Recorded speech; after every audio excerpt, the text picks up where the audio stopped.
Mike's recording. Right, we are live. You that camera over here? No, can you like shift? Nope. That's All them. Oh, that's somebody else. Okay, because I was because I put my foot on that and it started moving, and I was like, "What did I just do?" we're just talking. Yeah, man, okay. Appreciate everybody coming. Welcome to Okinawa Invitational number 4. This is the 80 kilogram championship. We also have the 90 kilogram men's super fight, and then we have the women's 65 junior super fight. So, and we got. So, if you're a grappler, please stay closer to that way so they can find you. All right, for all the grapplers. If you're a spectator, have your ready to move around here, please. Food trucks outside. That means it's great for everybody. Food great. The bathrooms are that way, so you go that way. The warm rooms is the warm. So, thank you everybody for coming. Thank you to our sponsors. Scramble Japan sponsored us this time. So they have the QR code on Boston. But they're giving us discounts today. And it's 2,000 in off, 800,000 or 10,000, 900,000, 10,000 in order. And then the you got the 10 Silk sponsoring us, got Pacific Grappler, Southern Racing, Pacific Grappler Joe sponsoring us. We got Women's Jiu Jitsu Collective sponsoring us. We got Total Bees, Shotgun sponsoring us. You know, cool pictures of you. Top this man. You want to send photos to your mom? Or even as a spectator, you just get a cool picture. Cool sponsoring us. The WB outside saying we're here today. All right. And Shima Buns are not here. Sorry, but Shima Buns sponsors. He's here, but the Buns here. Maybe next time. Yeah, appreciate everybody coming though. We're gonna start off with our first super fight, our first main match. Come up here in a minute. Good. Good. How we got there?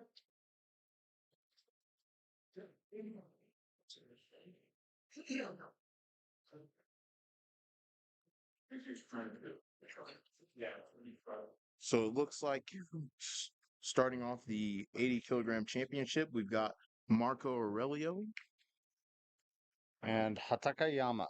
Takayama Yusuke. All right. Marco Aurelio is a black belt from Rio de Janeiro. He's the head coach of Pyramid Grappling. And then Takayama Yusuke is a purple belt from Hamamatsu, training out of Bonsai Jiu Jitsu. Oh, Bonsai. That was who else? Who else? Oh, that's where Marlon trains out of, yeah. Yeah, that's Yeah, right. that's right. Marlon Barbosa, last Yeah. year's winner. You announced the two coming. Yeah, turn on. So Sure. Where's their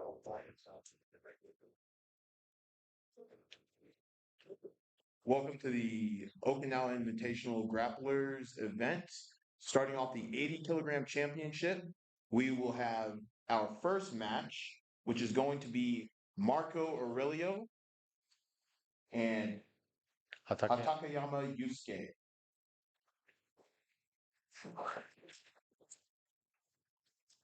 where's that camera pen? Marco Aurelio is a black belt from Rio de Janeiro. He is the head coach of Pyramid Grappling. Feel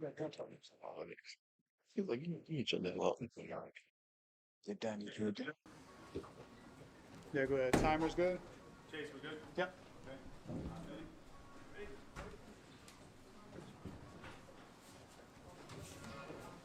All right. Starting out with Marco sitting guard right away. While Yusuke starts to look for an opening here. Pulling up the foot to put Marco on his back. See him try to circle to the outside. From what we've seen from Marco's past performances, this is extremely comfortable for him right now. Even if his opponent's going to be the aggressor, we know that Marco's going to, just like that, look for an opportunity to get one of those ankles. Yeah. I feel like Yusuke's being really conservative with his legs. He's kind of keeping him back and out of the pocket. He's really trying to step around to enter the guard, and Marco is just showing how dangerous he can be. Even though he's sitting down, he will wrestle up at a moment's notice. Saw the cartwheel coming; it was a good attempt, but Marco Countered it with the Granby right away. Marco looking very calm in this engagement here. I like Yusuke's constant movements going back and forth. However, I do think that as the time rides on, he might find himself a little bit more gassed, and then we'll see Marco really start to take the situation. That was interesting. We saw Marco just now stand to almost like a double leg position, a high double leg position before abandoning it and sitting back down. I wonder if he was using that as bait. Well, and it did really. It got Yusuke to engage lower onto the ground. Yep. Here we see Marco maybe going for some kind of calf slice or a knee bar, utilizing some of the positioning that he taught in his seminar, and he Yeah, I has think the he's heel in the cross. locked He's in the cross ashi and right there's now. the tap There's right the tap. there. Wow, beautiful.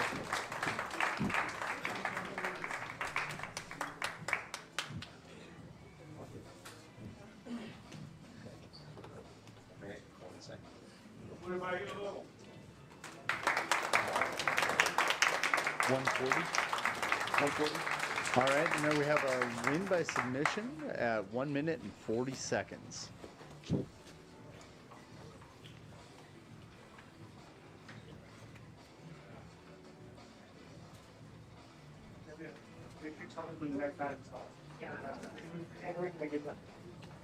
What's about the ones with this time? Come on, random man. You got it.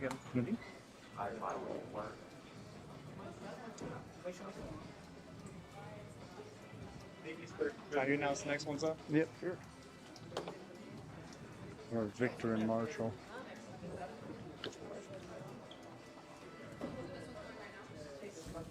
Next competitors in the 80 kilogram division will be Marshall Scamper and Victor Rodriguez.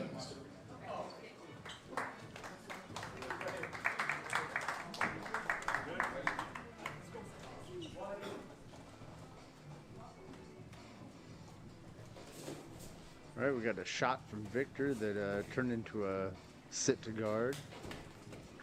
Oop, as he snatches up a leg. It's interesting to see Marshall on his feet when last year he was very comfortable on his back. And so now that he's there now, it looks like he's really got a deep head and arm guillotine in. Is that a... Yeah, absolutely. He might be going for like a Marcelo team type situation. He's still got it. Trying to lock it up. This is what I love seeing about Marshall's guard play, is that it's extremely flexible, extremely loose, and he is calm. I can't tell from Victor. I mean, obviously he's going to have to kind of get the squeeze in on there, but it looks like Victor, was doing a really good job of posting the head and keeping the neck in a position where it couldn't be completely. But the other thing about Marshall is that he's so flexible in the rubber guard type situation that once he's gotten in this nice triangle, now he's into the mount. Yeah, he's had Victor on his heels this entire time here in this short match. He's transition after transition. Looks like we're trying to isolate an arm right now, or maybe go for a mounted gogo plata. He's really got the what looks like he might be trying to get a triangle, but he's willing to adjust to a toe hold. He might get it. No, there was a quick roll out of that toe hold. They're getting close to the edge, so the ref will have to make a decision whether or not to stop it or keep the action going. Marshall initially trying to push out to create space, but Victor kept the ankles, didn't let him slide out as much as he would have liked. This seated double leg, it's the second time we've seen this, once in each match. It's an interesting strategy. I like the entry, I like the style, but what ended up happening is that on the way up, Marshall is now on the bottom. But he looks like he's doing a good job of creating space, and that head and arm didn't quite get him. Yeah, we have both competitors really going after the neck here, back into the rubber guard. You see Marshall isolating with those shoulders. He's so good at that, going back into a triangle. He might have adjusted previously, and this time it's really going to look... Victor at risk for an arm bar here.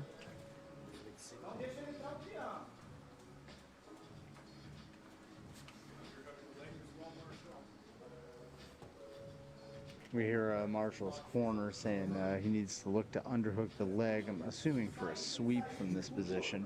Maybe just to break down his posture as well. But I think maybe from Marshall's perspective is that right now he still has his posture broken and his arms are doing a lot of work. So to give him any type of space would have given them a chance, but now Okay, they both disengaged. complete disengage. We're gonna come back at this fresh. Victor trying to step around. Marshall very ready to get back to the mat. Yeah, Marshall has that excellent outside hip rotation, so it's going to be really, really hard to pass, you know, do any kind of loose passing. He's getting his knee shield, might be going into a K-guard entry. Nope, looks like we're going directly into a leg attack. Doesn't look He's like trying to isolate the heel hook, but didn't Victor have the does knee a line, really yeah. good job of coming back out of it. And he looks like he's going for his own.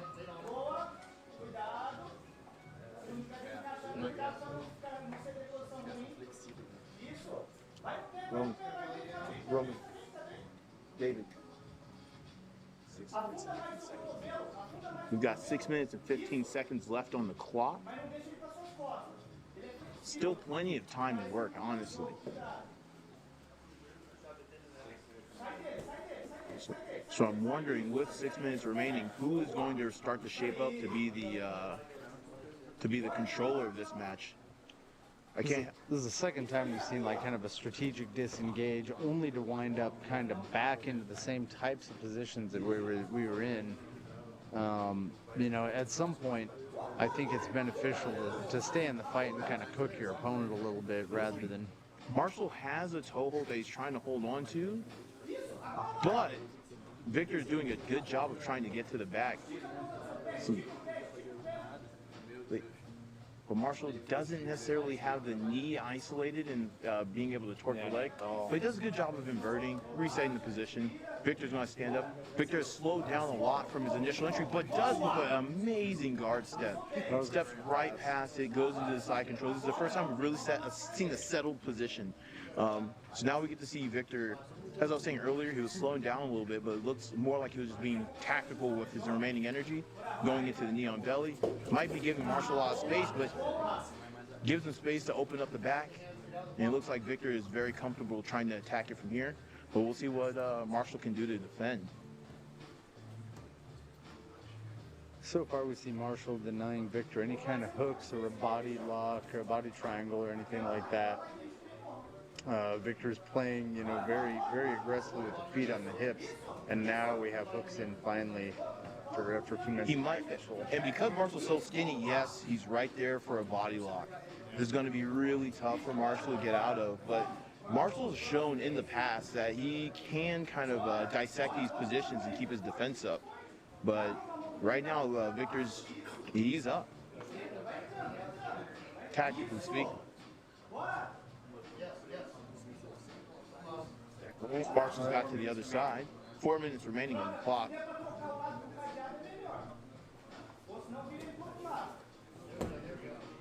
If this goes into overtime, we will be looking at positional-based scoring, similar to the EBI format.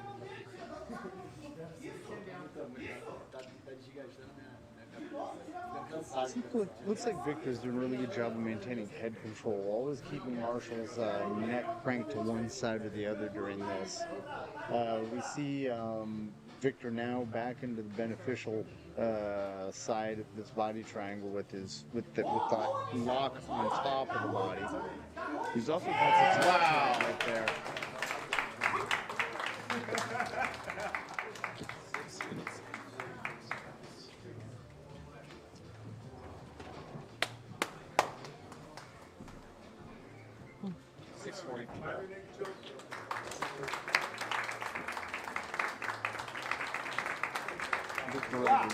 Victor Rodriguez taking the win with this rear naked choke submission. What I really liked was the sheer amount of control he had on the back for that. Yeah. I like seeing kind of his patience in that as well. You know, he sometimes you get into a good position after, you know, such a protracted battle trying to pass the guard that, you know, there's almost a tendency you just want to get it over quick from there, but he did a good job of holding on to that, really controlling through it and looking for his opening to get into that choke. You raise a really good point, because I had said earlier that Victor was more of the aggressor, and he was like really driving the movement a lot. But once you saw him get to a good position, he knows how to adjust the pace and look for the neck as he needs to. Absolutely. Just want to say thank you to our sponsors. We've got WMD, Shima Buns, Scramble, Pacific Grappler, and the Women's Jiu Jitsu Collective, all here showing support and providing Okinawa with a wonderful grappling event. As a reminder to our viewers, Whenever you're ready. All right, we're going to move right into the third match here. Okay. Yeah, Ibuki and Daniel. the third match in the 80 kilogram division will be Ibuki Arimatsu, brown belt from Iwakuni Leo Jiu-Jitsu Academy. And then Daniel Quintus, a black belt from Hong Kong, the head coach of Carpe Diem Hong Kong.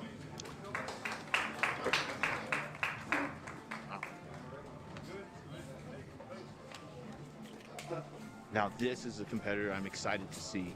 Ibuki last year showed extremely good defensive on his feet, hard to move. He's relentless on the stand-up as well.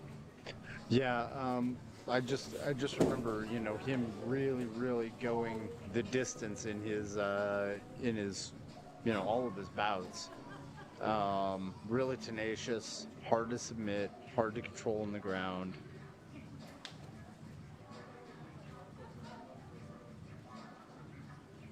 So it looks like Daniel had went in for a shot. Ibuki sprawl out, and then now they've kind of found ourselves in the half guard position, more of a knee shield.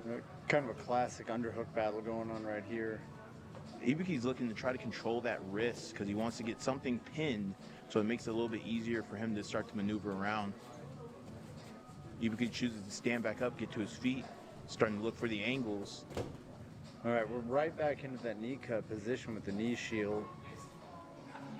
Daniel again staying, kind of playing on the outside with his arms, trying to control Ibuki's left arm. Every now and again, you can see Ibuki grabbing Daniel's toes and trying to pry them a little bit.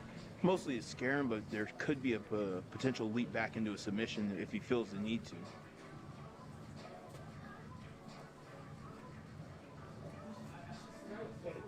Right now, he's still trying to do a lot to try to get past that knee shield. Yeah. Ibuki had wrist control on Daniel's right wrist for here for a few minutes, but that was stripped. Okay, and we sit back into the double trouble position. Oop, tapped up, right? Wow. With the heel hook submission. Beautiful work with Ibuki. And there was a submission in 1 minute and 45 seconds. Heel hook submission, Ibuki Arimatsu. We've got the submissions coming here this evening, and this has been great so far. Really good. What I liked about that is that Ibuki used the guard pass, missed the opportunity, and sat down directly into the leg attack. Yeah, that was very nice. Just showing a really good flexibility on his part to not concede anything too dangerous, but to also be willing to change it up. Yeah, you know, one of the things that gets in our way a lot as grapplers is just overcommitting to a position that isn't working for you. So being able to switch it up, huge benefit. Moving into the fourth match. David. You good, Joe? Yeah, I'm good. I'm good. Getting ready for the fourth match of the Okinawa Invitational. We've got Christian Vaquero, black belt from Okinawa, from Great Britain, training out of Pacific Grappler. Oh, just out of range.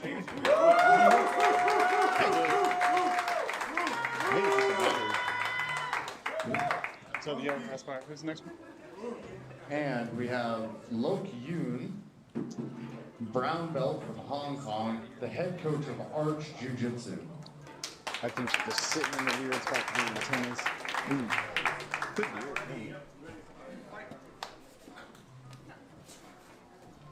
All right, we have an immediate sit to guard with Christian trying to stuff the feet.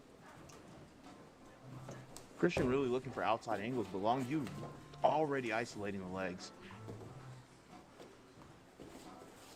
Christian does a good job getting back to his feet and into the knee pass. That was nice. That was nice. Very good job clearing that position on the scramble.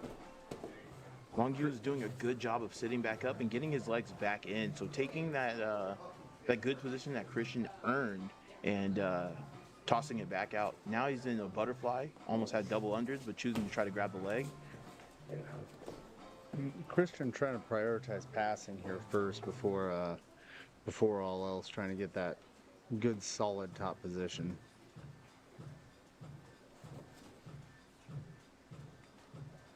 We're going to see ourselves in another knee shield. Compared to Ibuki's stance on knee shield, Christian more down on his knees, but he'll stand up when he feels the necessity. Oh, we see an attack to the legs, but Christian slipped the knee line right away, remains on the outside. Now we've got ourselves a shootout here. Both of them looking to attack the feet. It's hard to see who's got the proper isolation right now, but I think Christian does a good job of turning outward. Mm-hmm. We had a roll through a knee bar. Again, Locke not really being able to control the knee line here, Christian's knee line. Christian at a Well, Long using the opportunity to try sit up, but actually doubles back into another ankle lock. Mm-hmm. We now see him chaining these submissions, just going from heel hook to ankle lock, then just tread an Aoki lock. And then trying to sit up too. That's like what I think is really cool. He sits up, goes for the position, and as soon as Christian defends, he grabs the ankle that he's defending with.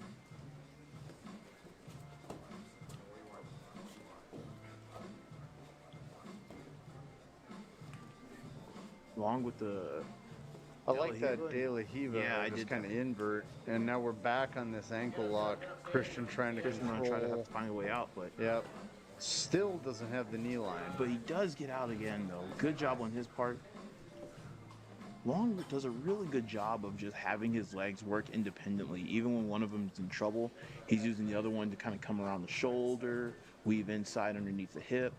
I found it curious there. Christian found himself in that one arm in, one arm out triangle position, but Locke didn't go for it. You know, maybe sensing that he wasn't going to be able. You know, sometimes you go after a submission attempt and just know that it's going to be draining on your stamina.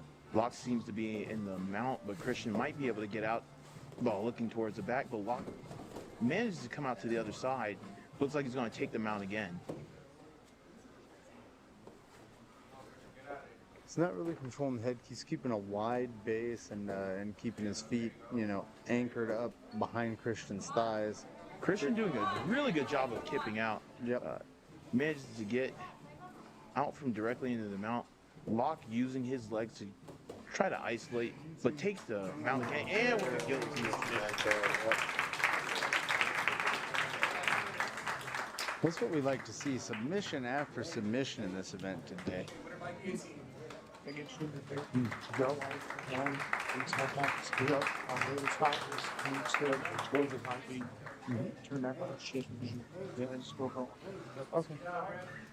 Yes. We'll say 6 minutes. Yeah, before. Here, 6 minutes was 4 minutes. 10.5, 5 minutes. Not 6 minutes. 5 by 2 around the desk. No, we're negotiating a part. Are we doing how much time remaining, or the time of the match? We're doing what these guys say we're doing.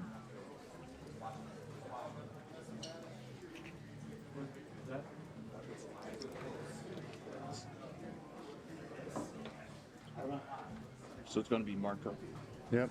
And Yamaguchi.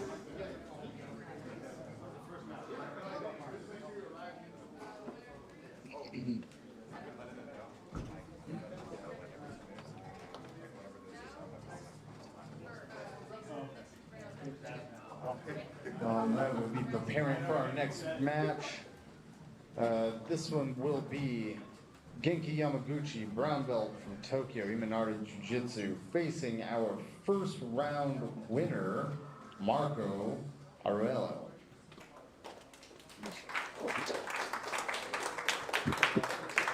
You tell me, control machine? Tell me when you're ready. Okay.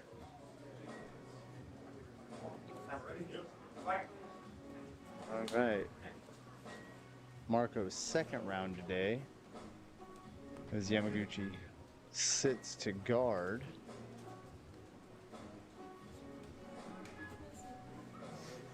pressure off that. Just click it. Okay. Think so. All right, this time we're going to see Marco's top game a little bit. Last time we watched him play that guard, and you know, now we might be able to see him do some passing or maybe attacking from the top position. Genki's got a little bit shorter legs, so I'm really curious to see how he's going to play this sitting guard compared to Marcus's performance earlier. Ref's going to reset them in the middle, a good call. Start back up again.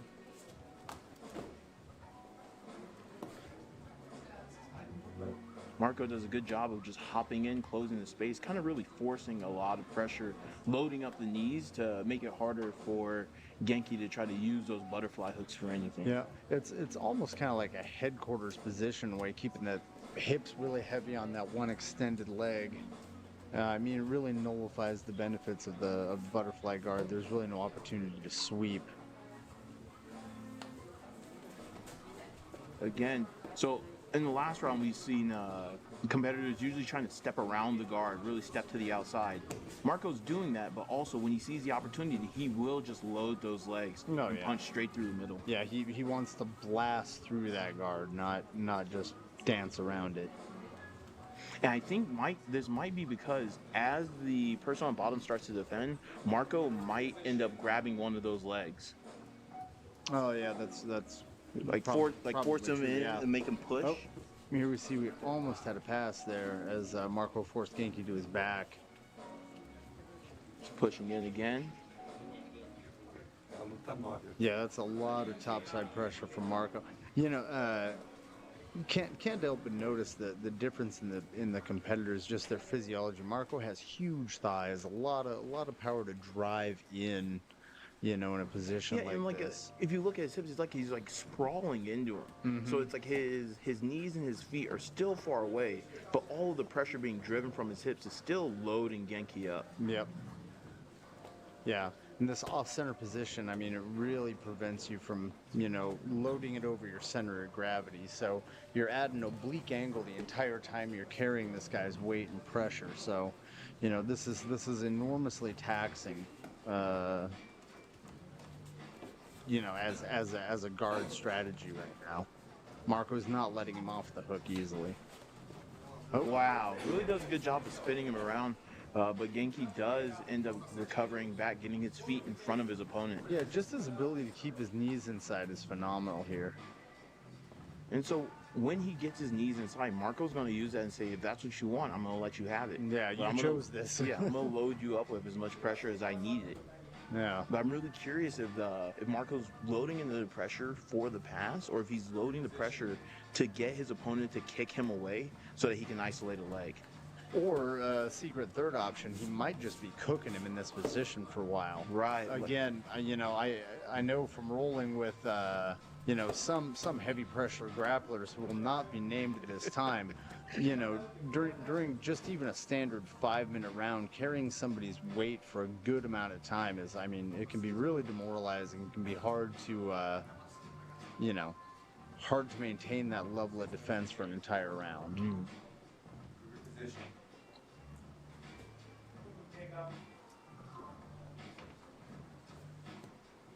Wow.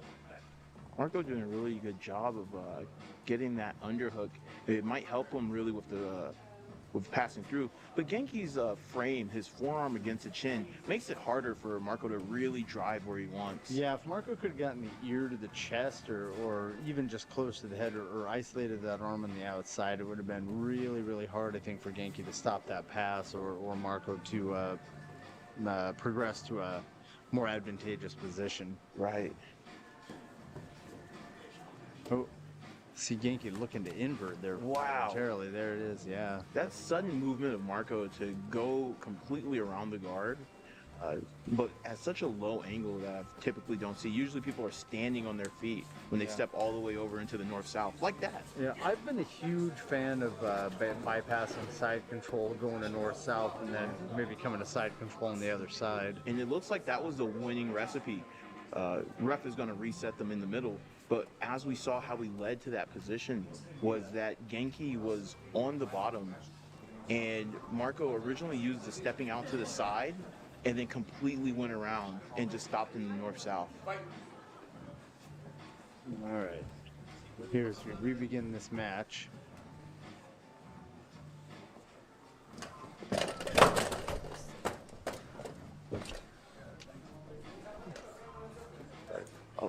We're adjusting the lighting to get them in the middle. And now we've got a really good spotlight on them. So there's a really good shout out to the tech department for that. So Genki's gonna do more to try to get his frames back inside, but he's trying to use his elbow to try to alleviate some of the pressure by pushing Marco's face. But Marco's got his chest almost entirely laid down on that arm. So it's really just pressing down. He really has that inside arm collapsed for Genki. Wow. He made just enough space to sneak that knee back in, but you know just as well as I do, this kind of half a closed guard, you know, really not sustainable. I'm wondering if Genki will be able to recover, because Marco, look at his left hand. It has been pressuring against an underhook recovery this whole time. Yeah, As long as he pressed on that armpit, it really limited his motions. And it looks like Marco knows what the winning recipe is to get past his guard, is to go straight to the north-south. And he's going to keep trying to... Does it again. There it Does is. again. There it is exactly. That is what I'm liking to see right now, is that Marco takes a second to calculate what his opponent really requires in order to lose. And now that he's kind of got blood, he's going to keep using that move if he needs it. Genki kind of searching with that left foot, just kind of seeing what his position, that leg position is, looking for a place he might be able to sneak in. Like, if he gets that foot in, he could use it to try and drag Marco's base out a little bit and recover the guard. But Marco's pressuring the upper body and the chest so much that it's very easy for him to just adjust and turn his knee and to ignore it. Cool. That was almost going to be a good recovery, but Marco just turns right into the other direction. Now he's got the mount. Straight into the mount. I'm curious to see if there's any way for Genki to recover position from here. Second solid position of the match so far. We see Marco crawling a little bit higher here too. Not being greedy about it though. Not really trying to push. Going for necessarily. We can't tell if it's a mother's milk or if he's actually isolating the arms just yet. But what I do like to see is that his right leg, his hips, he's really kind of grapevining when he needs to, and then crawling back up. This might be our first match to go into overtime, so it'll be interesting to explore the opportunity with the audience. And Genki trying to bridge out, but just can't quite get to a side. Flexible enough to get the legs up, and looks like Marco's gonna start trying to isolate those arms. He looks like he's going to choose to attack Genki's left arm. He's putting pressure on the forehead with that. And as those elbows get up, the higher those elbows get up, the easier it's going to be for Marco to keep attacking. Genki right now, there's no points here. He's just focused on defense. If he can stay here with his arms folded in and kind of using the legs every now and again. Look at that, Marco attacking a wrist. Genki's going to try to bring the feet up again to maybe distract Marco, get him to focus more on his base. It hasn't really been a good strategy. It looks like Genki has switched which arms in the top position. I think it's been a good strategy just to kind of delay I wouldn't call it the inevitable, but to try and keep himself from just letting Marco attack like full-fledged. But it looks like Marco might have the isolation he needs. But if I see Genki's elbow down on the mat, so he might be able to recover out. Had a frame, couldn't do anything. So I genuinely like Genki constantly using his feet into the armpits to try to survive and mount. I thought it was interesting. Every time Marco went to isolate one of those arms, there was a switching of top to bottom. Right. You know, his left arm would be under assault. He'd throw that top left arm to the bottom so that the right arm was back up. Let's see if Marco employs that same strategy once again to try to pass this guard. So we see him pressing. I would look for him to pop up and do that north-south run one more time. Time. This will be our first match going into overtime.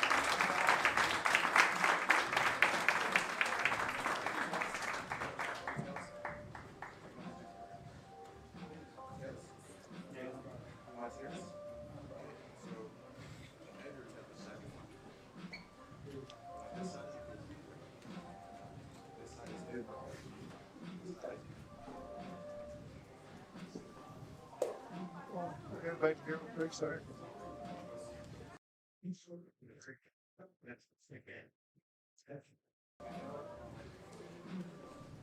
Y'all go ahead and put your counter back up.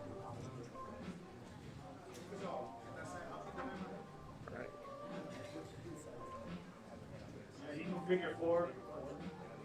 Joe, be sure to let us know the time for this one. Okay. Thank you.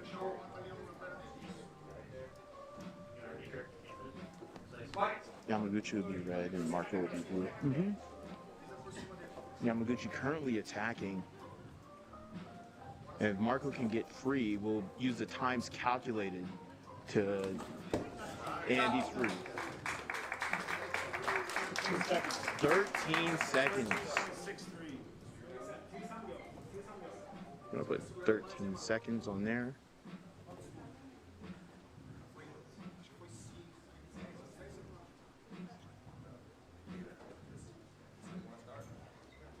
Yeah, 1 hand on the mat.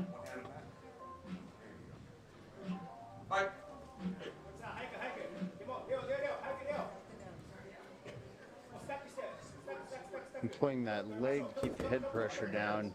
Marco doing a good job of really keeping Genki flat. So for the audience right now, Marco's getting a lot of seconds, and those are going to go into calculations for who wins in overtime if we do not see the submissions flying. Genki's still trying to use his legs, but Marco's trying to isolate and get There's a submission right there. 27.8 for it. All right.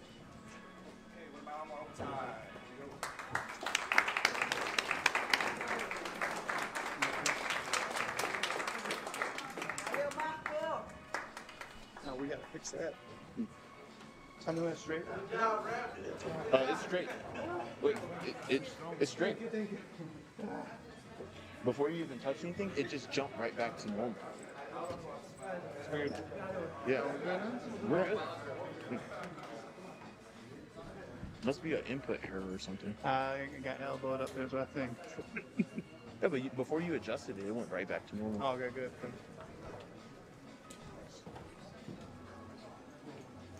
We got Indy and the winner number 2. Victor. Hey, that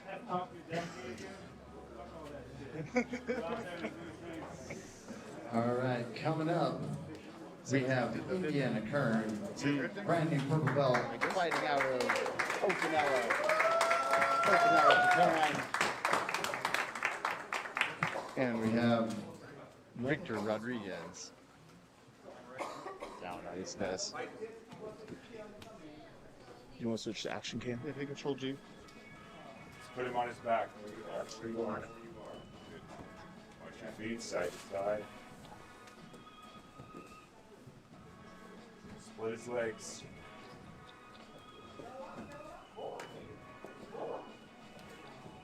Looks like Victor might be getting into the back right now.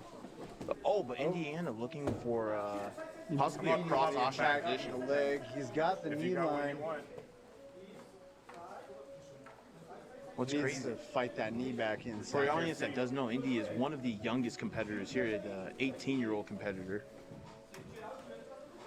Isolating Keep it. that knee line. Looks like he's got the knee line across. He might be digging in for the heel. And he's also could be setting up a cross ashi, but he's going to mostly go isolate the leg. Watch your own legs. I like Victor's going to try to go for an attack of his own.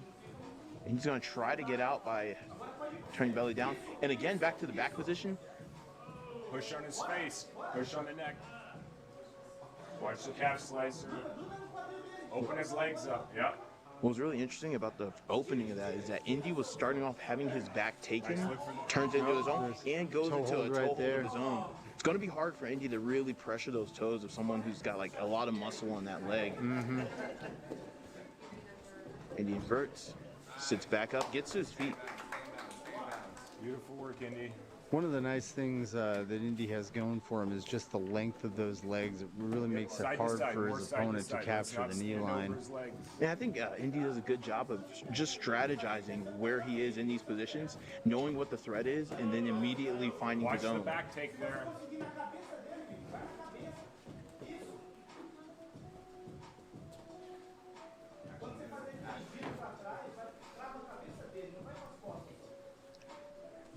Mark, Victor Watch gonna your let head position that Victor ends up guillotine's letting there. Indy Neck stand is back up.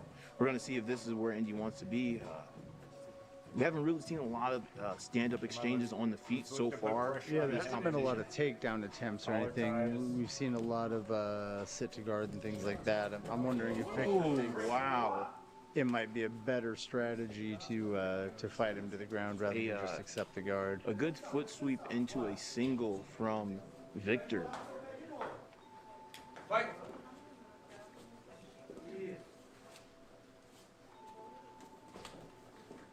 Victor Look to be opting to step offensive here. Get around. her grips. Get the grips you want. Nice. Indy so good at isolating a leg and immediately coming in. De La Riva kind of Watch the head. immediately. Watch the head. Yeah, nice. There you go. There you go. Wow. He did such a good job of coming out the back one there. Is really on that leg, but I don't know if he has the angle on the knee just Yeah, yet. it just doesn't seem to have the knee line on it.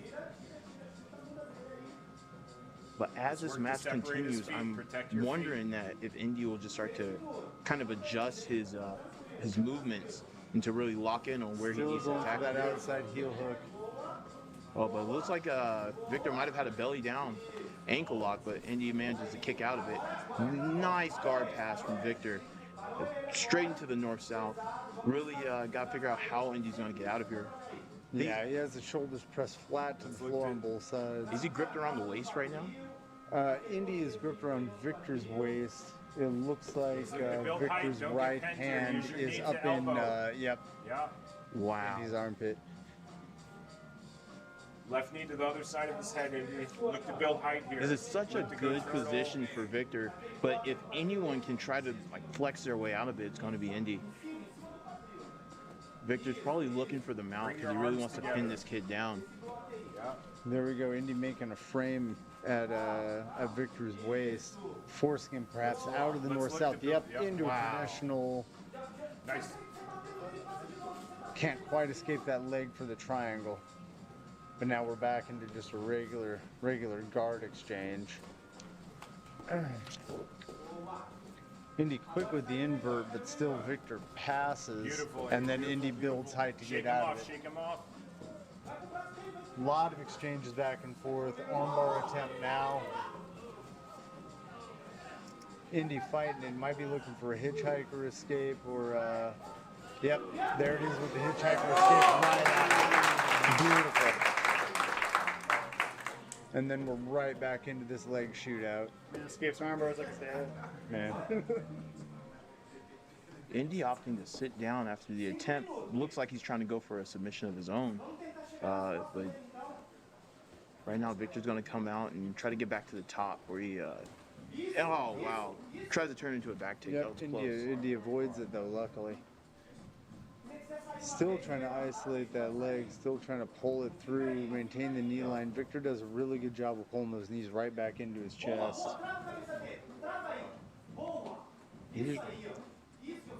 Right now, Indy's got that inside leg in.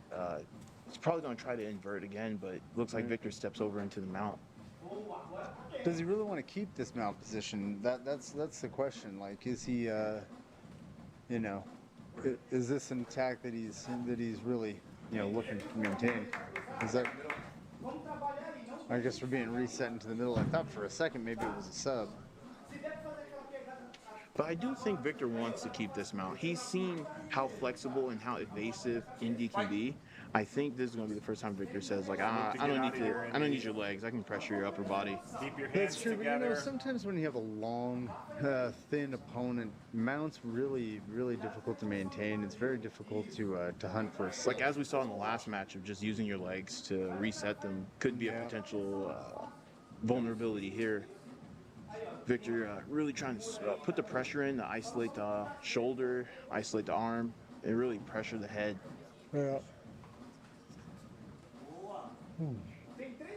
Yeah, I see Indy's right shoulder almost completely collapsed diagonally across the body. It's really hard to maintain a frame or get a frame back. Ooh, there we go, Victor moving into a higher mount. This is going to be the hard part for Indy, because we can really just see the difference in size and musculature compared to Indy to Victor. Defend your arms. The arm isolation, yeah. Victor's got the arm. He might be going in for the Going armbar into now. that armbar once again. Indy pressuring the leg. I don't know if Indy will be able to hitchhiker out of this one. I think he's trying to stack out of it, and there it is, just like that. Yeah. What a good job of defending out of that. Oh, right back in on the Victor feet. doesn't let it stop. Come on, Indy. Indy. Put him down to his back. Beautiful. Indy trying to mix it up a little bit. Went in for the Looks like guillotine, we looked for the might triangle. have a triangle guard position here and an armbar Come on attempt. top. I think it's going to be Come hard on for top. Indy to get his hips elevated, but he is in the mount now. I would be trying to close Let's my hold position, knees hold together position. at this point Yeah. and just trying to get Make that him work. pressure across the shoulders. What I did like about this is that the reason why we got to this position was that off of the disengagement, after Victor tried to take the back, Indy just turned around and said, man, I've had Look it for the with you." legs. Look for the legs, too. Looking for the triangle right now. Separate. Yeah, we hear Victor's Indy's head. corner saying, look for the legs too. Yeah. Possibly a toe hold attempt from within that I position. wonder if but that now we're back triangle in on the attempt- heel hook. Wonder if that triangle attempt really got Victor kind of exhausted. I do like that both of these come up, competitors come have up. had to fight out of a pretty precarious submission, you know, at least once in this match. It's been pretty evenly. Indy does a good job of watching out for the bolo to the back take, but Yeah, you just slide sideways right out of it, right? Beautiful, Victor. beautiful, beautiful. Come on. Indy ends up inverting. He's got one leg in. He's going to use that to isolate and try to bring the leg to the other side. Focus on. And once again, Victor does a can't good keep job the of just knee kind of line. falling back down. I think Victor does a better job of finding Indy's knee line than Indy does of finding Victor's. Well, Because every time Indy's gotten to the legs, it's kind of just been too shallow for him to really make the money that he wants. I think that's right. And well, I mean, and once again, you know, anatomy plays a part here. When you're Wow! Who got that? yeah, it's like 9 minutes and 58 seconds.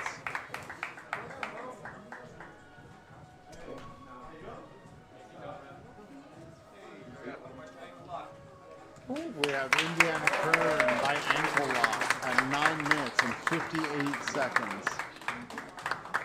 And you were talking crap about his ability to maintain the knee line. Him move the camera, try to realign it. Something's way messed up. I don't know what it is. Just try to like bump it a little bit and get it realigned.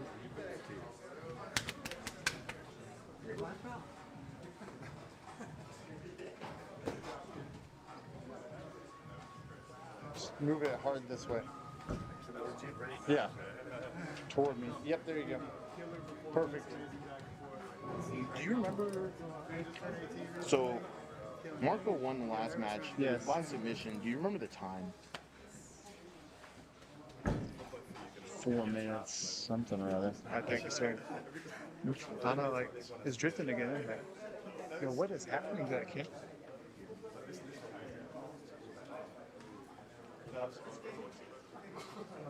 It is drifting. It's like literally drifting. Yeah, like it's drifting. I don't get it.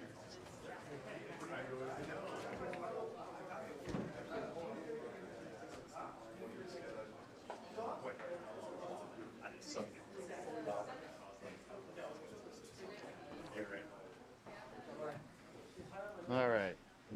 Who's our next match? We have Masal and who? Winner of number 3, and Ibuki, Luke, Lock, Yoon, Walkyun. That's insane. Masal What? should be next, right? Oh. And the winner from number 3. Yeah. So Ibuki. Lock you in. No, the winner from number 3. Yeah, Ibuki. Yeah.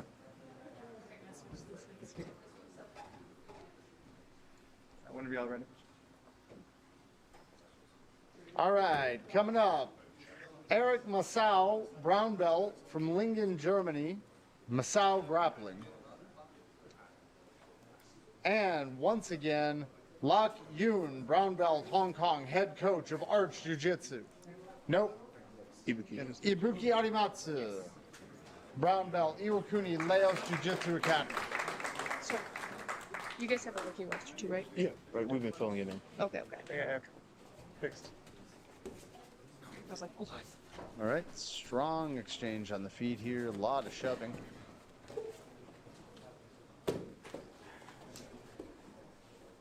One thing that's great to watch about Ibuki is that he starts off so intense at the beginning. In on the leg, already looking for that heel hook. And there's the tap. Fastest one of the night.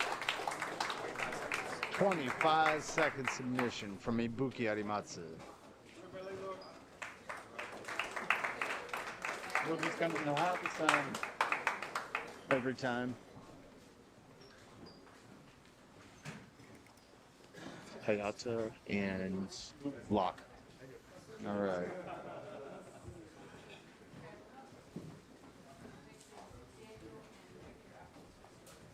All right, next matchup, Hayata Murotani, brown belt, Tokyo, Loku Jiu-Jitsu. Lock you in. And Lok Yun, brown belt, Hong Kong, head coach of Arch Jiu-Jitsu.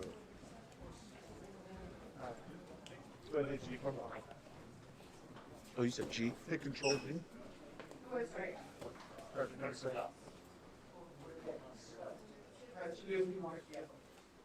The last match was so fast, we didn't even get a chance to get the commentary started.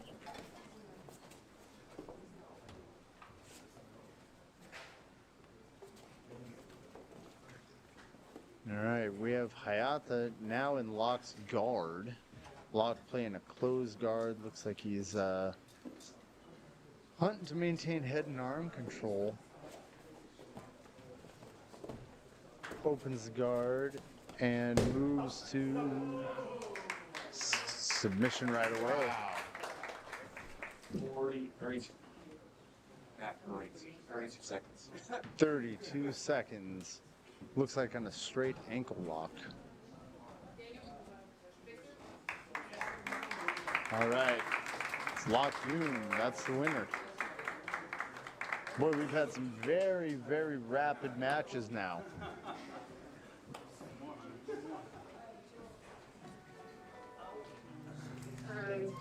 What? Daniel versus Victor. I don't know what we're gonna do, but Victor's next. He's on the table getting his hand grab. We're just going to take his Oh, we'll take me and Colin will go do a match and Victor's then. getting foot wrapped right now, so All right. Well, still good. Victor and Dan. Oh, they're up next? Yeah. Yeah. Is Victor up? we can show. I think he is now. All right, coming. So it should be Christian. Okay. Is it? Yeah. National. Oh, Daniel. Yep.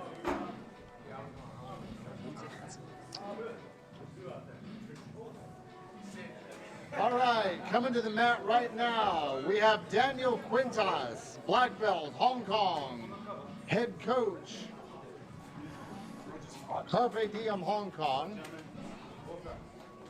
And once again, Victor Rodriguez, brown belt, Tokyo, Carpe Diem, Fukugawa. Control G. All right, we see Victor sitting guard right away into this butterfly guard position. Looks like Christian's well rested from his previous Daniel? match. Oh, Daniel. Daniel Quintas. Daniel's well rested from his previous match. He's already on the neck. Moving into a guillotine position. Really do like how he's changing so many different angles. Doing his best to try to keep Victor on his back right now.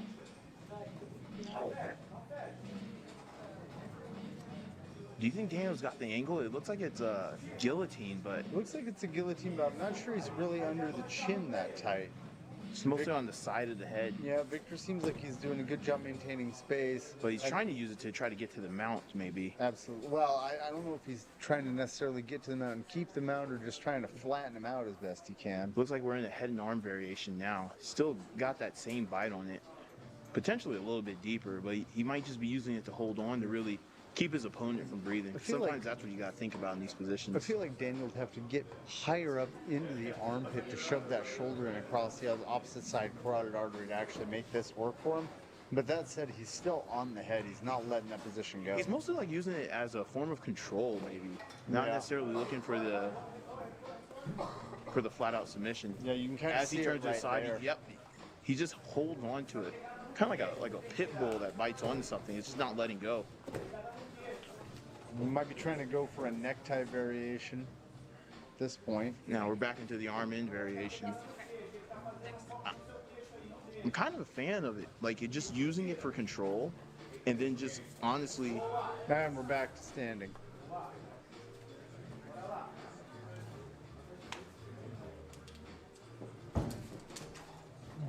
Victor's gonna go ahead and sit down.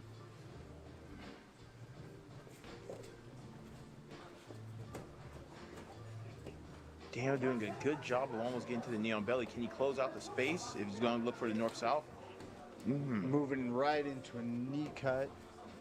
Wow, what a And good then- side step. Yep, that was very. Victor does a good job turning to the other side and inverting, though.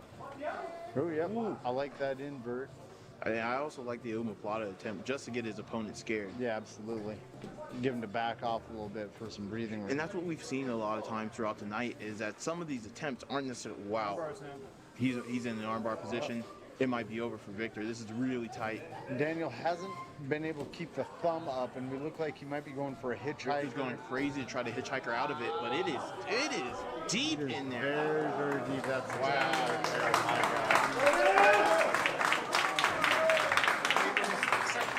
submission in 3 minutes, 3 seconds.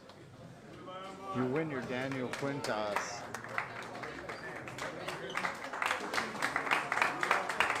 We have had a submission every single night so far, or every single match so far. Yeah, this has been a really great, great event for submissions.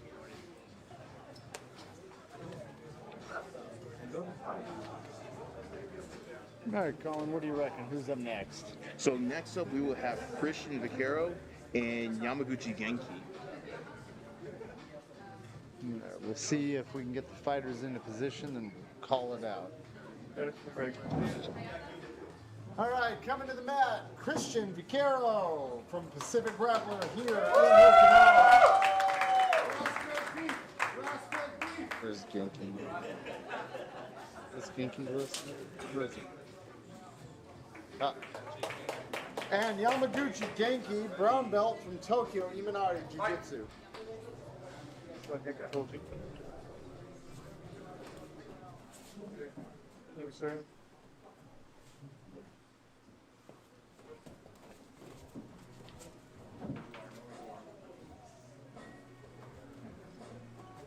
Now Christian, ooh, a good slide by on Christian to try to get out of that knee shield. Looks like Yamaguchi does a good job isolating the leg. Christian might not be able to get out there. Right there. Christian Wow. and escapes the knee line. Would have made me nervous. I would have tapped. It's just that Christian's so lanky that he really was able to just reach through and let his whole body weight momentum slide forward from that attempt. But it was a good entry on Yamaguchi's side. What we've seen in previous matches, Genki does like to go for kind of these knee shields and these De La Rivas to try to look for the ankle and get the leg isolation. Wow. Really good slide by attempt again on Christian. Yep, trying to go to that north-south position, it looks like, but we couldn't really maintain the... But he is going to use this over-under and then slides out to the other side. Christian looking very confident in this match so far. I like the strategic disengage one more time before he comes back in to try to pass this guard again. It's like that thing in the movies when you see the shark kind of attack a little bit and then come back out and circle around again before going back in. trying to force a knee on belly. Christian almost- really looking for that knee on belly and uses almost it getting a to leg. slide through into the side control though. Right. We have Christian maintaining pretty good head control on Genki here. Force him to look the other way as he creeps through knee on belly to mount.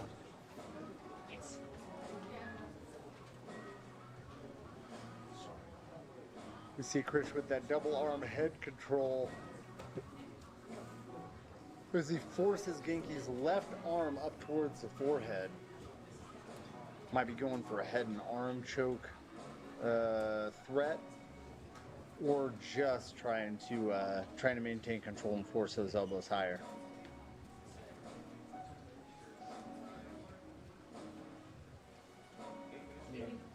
Stop. You kick up.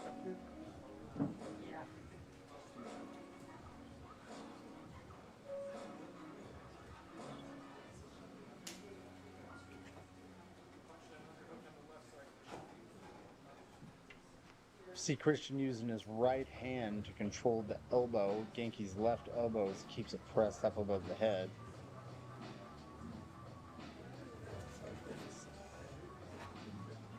Very nice. Very nice.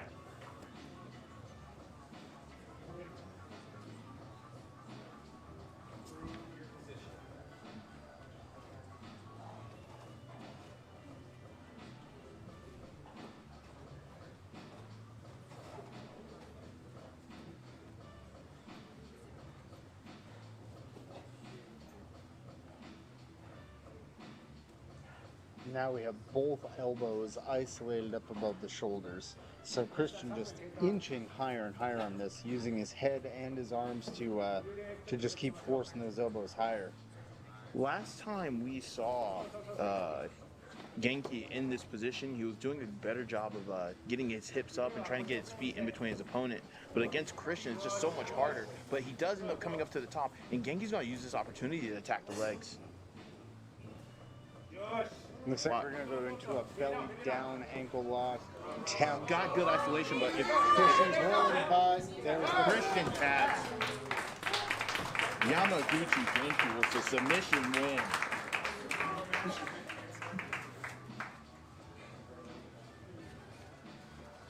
Jeff, are you saying the time remaining or just the time in the clock? Time to time. Okay. Not time. Oh, just the time on the clock. Okay.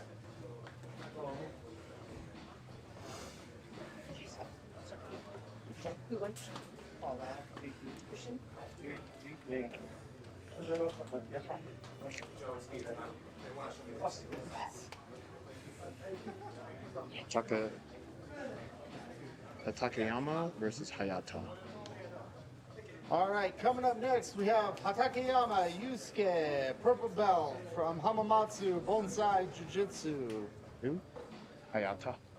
You don't have to say the whole thing. You say her name. Okay. And Hayata Murotani. Just making sure they match. Colin's doing those. I've been trying to write them down and talk at the same time. It's been crazy. So, taking the Thank God.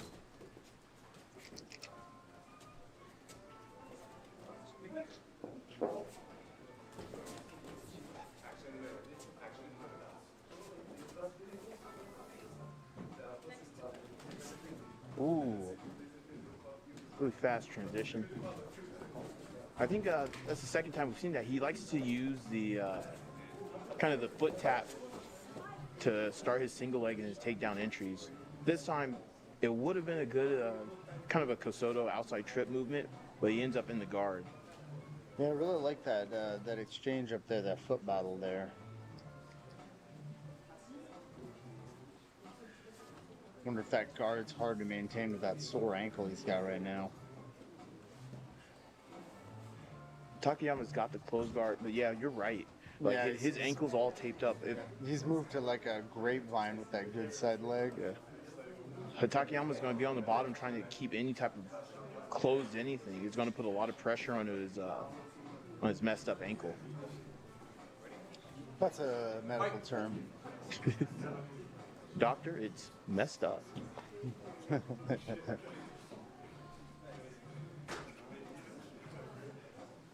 Oh, see, like he just tried. He seeing a body lock pass. went to try to close it and he couldn't.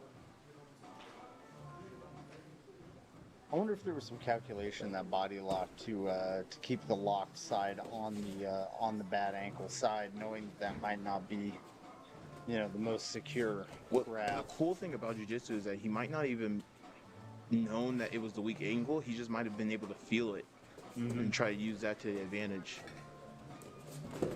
Ooh, good slip by to back take. Got at least one. Got one hook hook in. I think we've got both in. hooks. Yep. Yeah. And we do have a really tight seat belt on the I back. feel like Hayata is kind of really high up. Mm-hmm. Unless he transitions to a triangle. Oh, We are attacking that arm, so there is a good armbar attempt here that slides right by. And now Takayama's going to use that to come out. He's in a knee shield position. Right now he's got his injured ankle as the one that he's kind of kickstand on. Hopefully it's able to carry the weight and still allow for some movement and some pressure driving on his behalf. well, at some point too, adrenaline's going to play a factor here. Mm. You know, especially when you're in a static and not shearing position, right? That's true, that's true, that's true.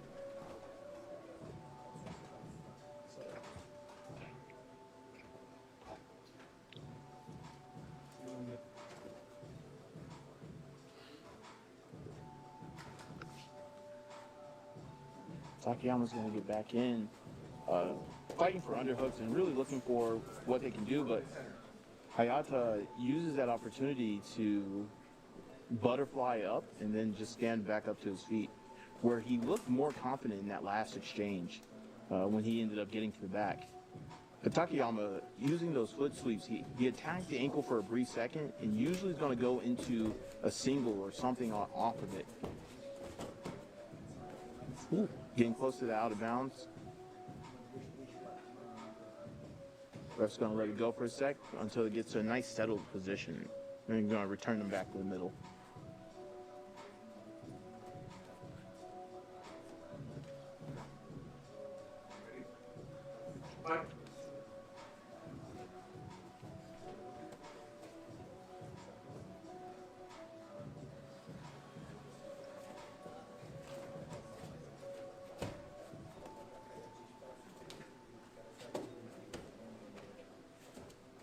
See him playing that underhook half guard, looking to wrestle up. Wow. Really follows through with it too, because he didn't quite necessarily have the underhook all the way, but Takayama used that opportunity to sit up and they're back on their feet again. I think Hayata is inviting Takayama to stand up because he's getting more confident on his feet and he sees that he's injured on one ankle. So he's always willing to kind of stand up. The past two exchanges on the feet have been given to Hayata. And the Uchimata attempt didn't quite necessarily have wrist and underhook control, but I'm starting to see Hayata get very confident on his feet, starting to do all types of movements together. Takayama getting to the back, looking for maybe seatbelt and a hook. Ends up getting one and then gets the other. But Hayata's, there it is. Yep. There's the fight and right to the body lock to the other side. 5 minutes remaining on the clock. This is one of the worst positions to be in with so much time still left to go. Yeah, you can really get cooked out in this position here, especially with, you know, chain submission attempts and a really tight body lock. It's just going to be really hard to deal with. So now the body lock was originally on the side that he needed it to be, but Oh, there wow, it is. there is a Takayama with a significant victory. Beautiful. 629. 6-20.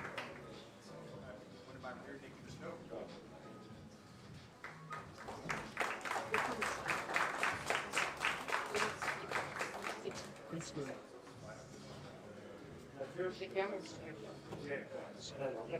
So next up should be Marshall Stamper versus Eric Masal.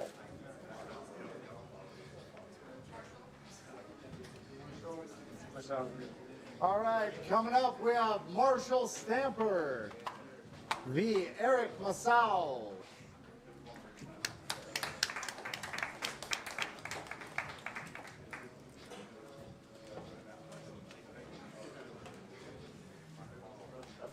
Yes.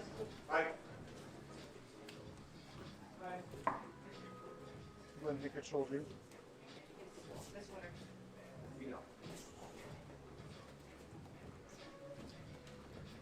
Both these competitors on their feet so far. Nobody opting for an obvious guard pull. And there it is. We have Marshall sitting to guard.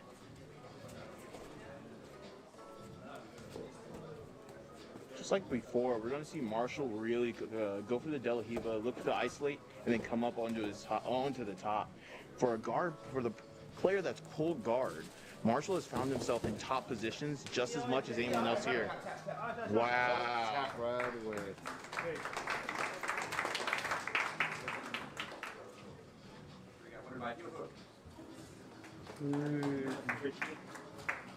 I had to do math.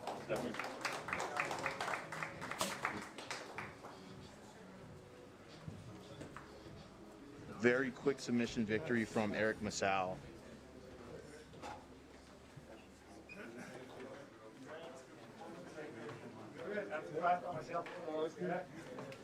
I want to remind people that our sponsors for today, Defense Soap, Women's Jiu Jitsu Collective, Pacific Grappler, Toby's Photography, Shima Buns, WMD Burger, and Scramble.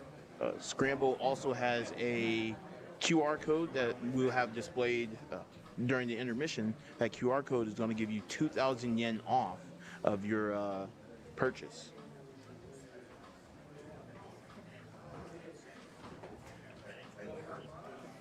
And that discount code is exclusive to the Okinawa Invitational event, so please make sure to stop by the website.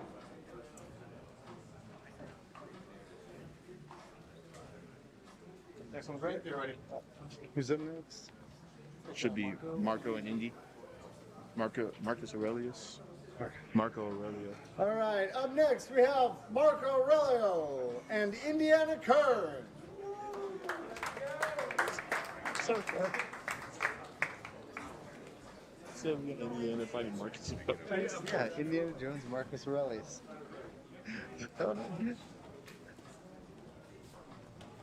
Control G. All right, we're back to the action. This is going to be an extremely tough match for Indy. We've seen Marco take some really efficient wins over his opponents. And look how he's already into the side control. Indy snapped down immediately. Looks like Indy's going to try to look for the octopus, but Marco's going to do a really good job of isolating his head and his arm. Yeah, the stepping pressure's over. just really, really tight. It's completely different at this stage for such a young 18-year-old to really try to create any distance. But right now, Marco's got like really good top pressure, and Indy's going to tap by head and arm. Head and arm submission. You're 44 seconds.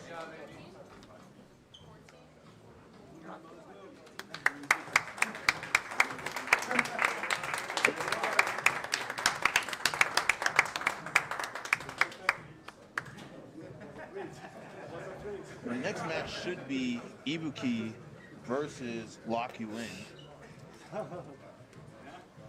Extremely dominating run for Marco so far on the night.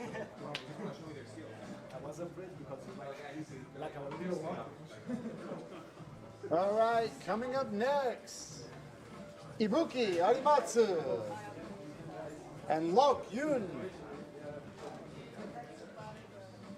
Whenever they're ready. This will be a fun match. That's gonna be a good one.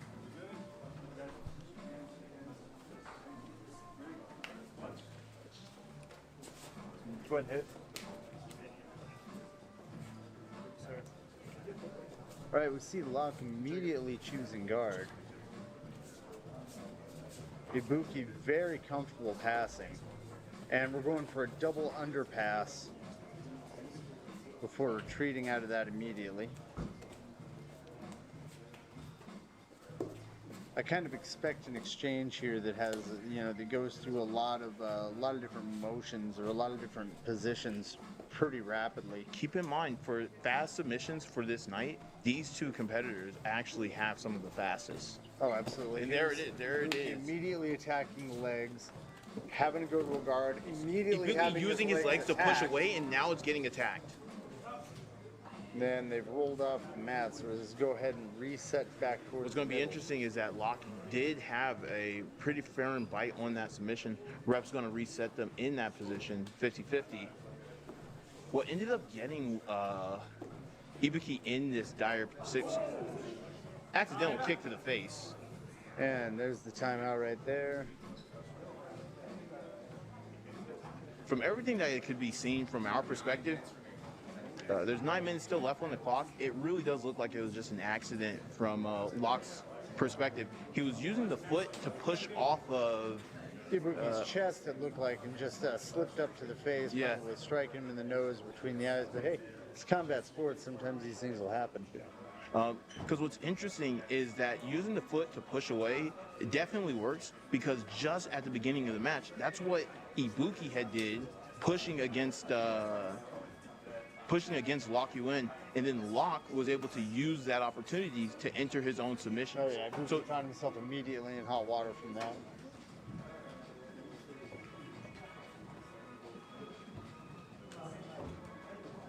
Yeah, it looks like Ibuki might have gotten his bell rung here a little bit. Just taking a moment on the mat. these things happen on the mat all the time. A lot of it's never really intentional, especially at this high level. You've got just two skilled competitors moving in entirely different directions that they want to move in. You've got to feel bad if you're Lock Yuan. What you want is to come in here and show off your jiu-jitsu and win. To accidentally hit your opponent is not a way you want the night to continue.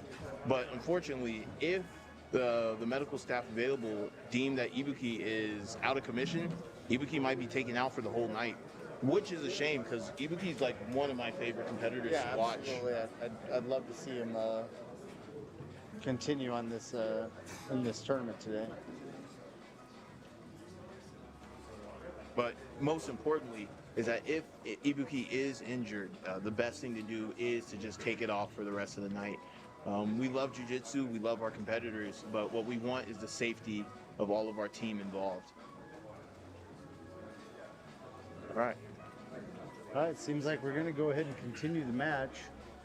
No, Or Ibuki, perhaps not. Ibuki's going to sit back down. He might have stood up thinking he was good to go and then got a little bit dizzy. We got a rule for this, or just? It was an accident. Yeah, I know. I meant, but like time to recover and like that. We didn't know if I was usually We're going to give about a 5-minute opportunity for recovery time.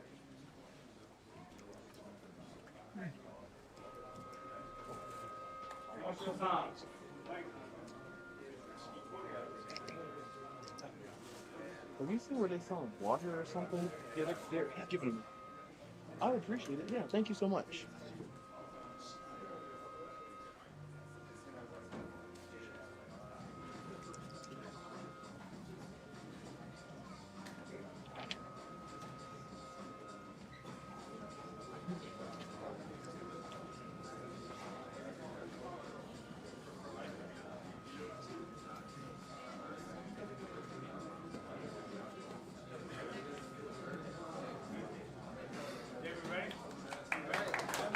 Looks like we're back into it. So what's got to change the dynamic is that getting kicked like that, you might be, from Lock Yuan's perspective, you might be a little bit more timid because you don't want to create another accident and start to change perception of what you're here to do. Yeah. But Ibuki's taking this opportunity, not necessarily mad at his opponent, but he says, like, I'm here to do jiu-jitsu, I'm not going down easily. But Lock Yuan ends up almost getting to the back. Ibuki spins out of it, but Lock Yuan's not letting go. They're going to go out of bounds. Yeah. I know also from my perspective, even though, yeah, sometimes accidents do happen, if I get kicked or punched or my eye gouged or something, I am going to go back into that round, you know, maybe a little bit motivated by that With that a little bit more experience. zeal, Yeah, if a little you bit will. more zeal. Again, not intentionally, not wanting to hurt anybody, not intentionally aggressive, but Look at that foot. Like, The way the knee shield starts to kind of incorporate, I know Ibuki for a fact is okay with using that pressure to turn it into an ankle lock situation or a heel hook situation. He pressures the legs, pressures them forward so much that the opponent on the bottom wants to kick forward. That's exactly right, and then pulls that leg through into a submission attempt. So what we see from grapplers like Ibuki is that they're not conceded to the standard positions of traditional jiu-jitsu, where it's like, hey, stay on top once you've gotten on top. They're really willing to take a bottom position if it secures a path to victory. Yeah, I really admire grapplers like that. I mean, I myself, although I'm a black belt, I don't even really know jiu-jitsu. I just kind of... If you don't know jiu-jitsu, then I don't know jiu-jitsu. We see Locke really committed to this seated guard. I wonder if it's just, you know, his ability to bring the knees in tight. I mean, it also is presenting a lot of difficulty for Ibuki to pass. But we also saw at the beginning of the match, Locke got into one of his best positions before the interruption. He had gotten to his positions against Ibuki in the leg game. So he's probably really like, I want to be back there again. No, certainly. Wow, really good inversion into turtle on Locke's behalf.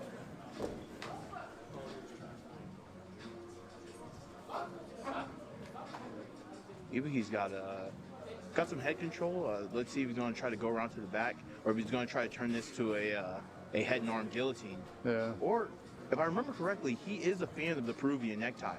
Yeah, I'm keeping an eye on that. last I'm year. keeping an eye on that. I'm keeping an eye on maybe like a gator roll position if you can get that elbow sucked in there a little tighter.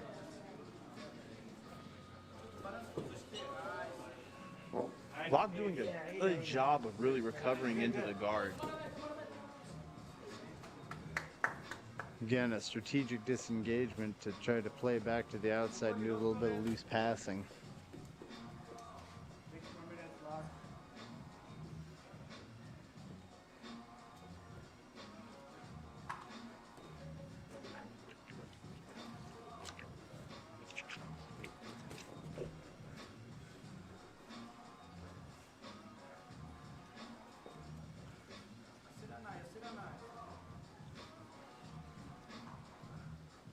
This has really turned into a guard passing battle of the wills here.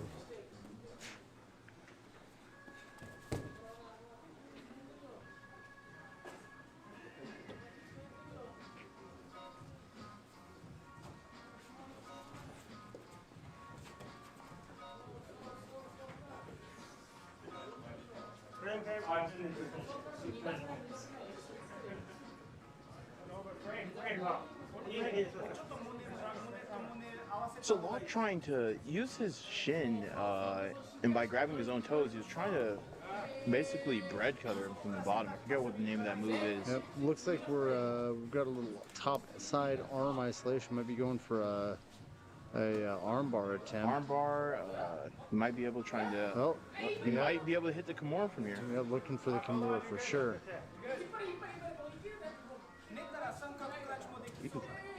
Might turn into the arm bar. Wow, Locke does a good job hitting. Escaping right into a leg Locke attempt. doesn't let the opportunity waste either. Yeah, right in on the legs, right in on the other leg. We see him rolling both ways here to try to escape that. But that's one thing is that, like, as a defensive player, I really love seeing Ibuki's defense. He really just doesn't give a lot of opportunities to his opponent.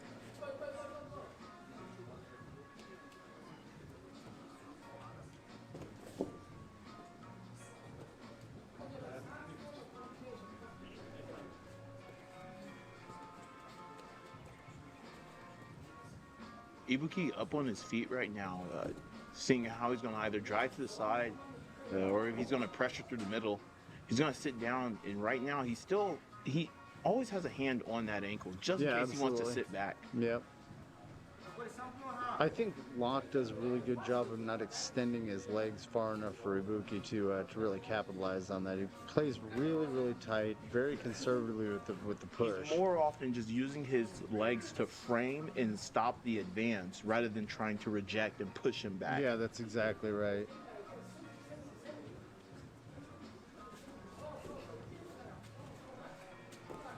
Keep seeing Ibuki here on the stack pass attempt. Lock doing a really good job framing with the arm, and then, yep, once again, inverting into that turtle position.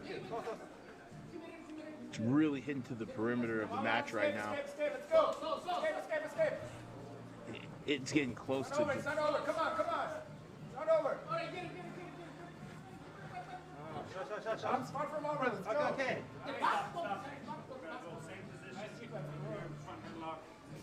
Ref's going to go ahead and reset them to the middle. With a front headlock. Tried to let the action continue as much as possible before reset. Such a precarious position too, because even as they reset, it might be entirely different.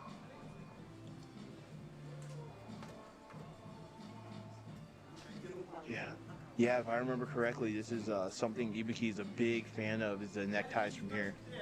He taught a whole seminar last year. Yeah.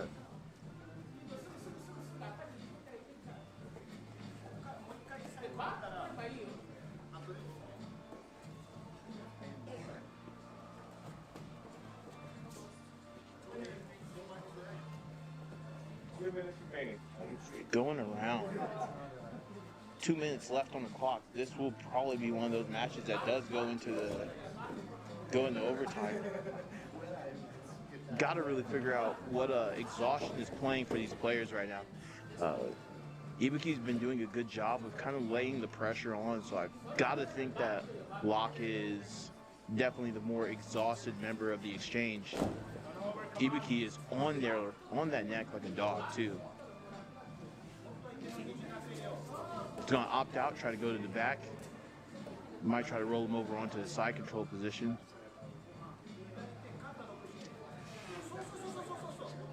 Lock framing gets that arm, trying to get his leg and his knee in. Ends up going into the turtle. No, he's got that arm isolated. We might find a Kimura again. Would make sense too. He did get pretty close with it in the beginning.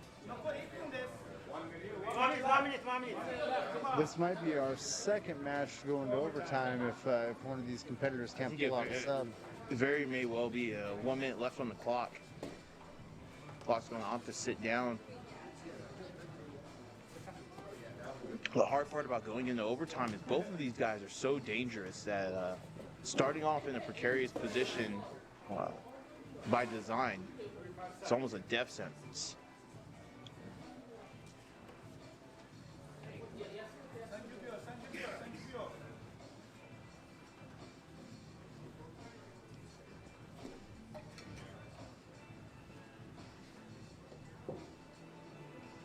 Should be looking at around 30 to 20 seconds left at this point. 10 seconds left on the clock. Looks like it's going into overtime for these two. Time.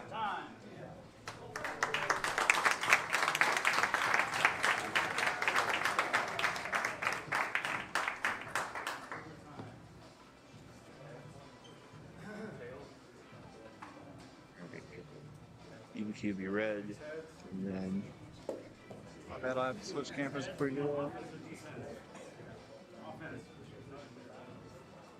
As soon as we switch them, we can go ahead and go back to the guy.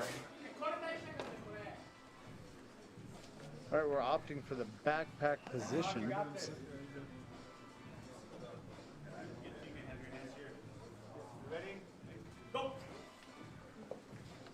who's on the back right now? Ibuki. All right, it looks like Ibuki blue or in red is on the back. Ibuki has the body triangle. Block looks like he's doing a pretty good job of keeping the chest to back position at an angle. Doing an excellent job of hand fighting. Ibuki switching sides on the body triangle when it goes to the wrong side. This is the position we saw last year that Ibuki, he does phenomenal in. Gets to the back, gets to the body triangle. Really, even when you think that his leg is on the side to escape, he just adjusts it, sets it back, and then he pressures the neck so much that you really can't quite just squeeze out of it. Looks like Locke has his shoulders on the mat now and is looking to turn out into his opponent. If Locke can turn anymore, it's going to be it's going to be an escape. And there it is.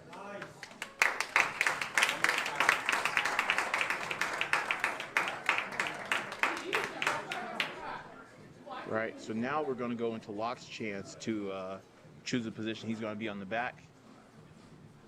Right time of 1 minute. 1 minute, 5 seconds.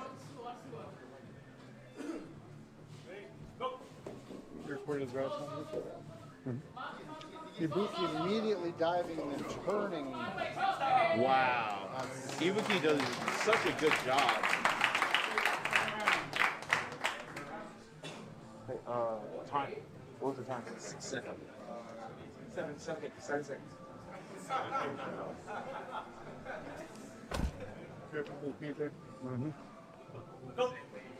Ibuki on the back again this time.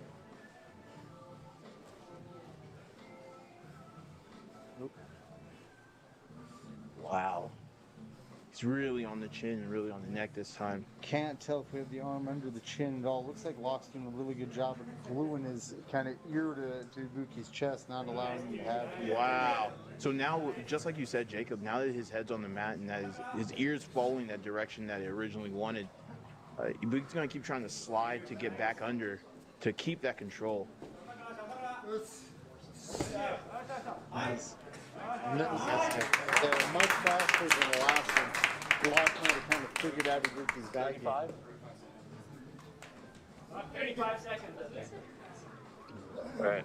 We're going to go into Locke's opportunity next. Yeah, at this point, this is Ibuki's game to lose, you know, so. He throws himself to the side once again, very, very forceful. Nice. And he's out.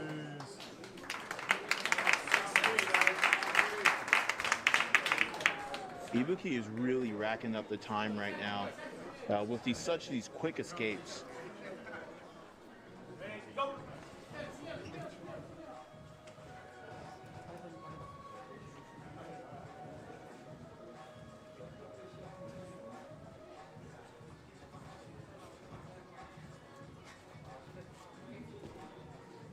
Locke is stuck inside. What we're really seeing is Ibuki's method of getting out. It involves like getting a lot of momentum so he can suddenly turn. As soon as that back hits the mat, into the armbar. Wow. Ibuki with the armbar submission.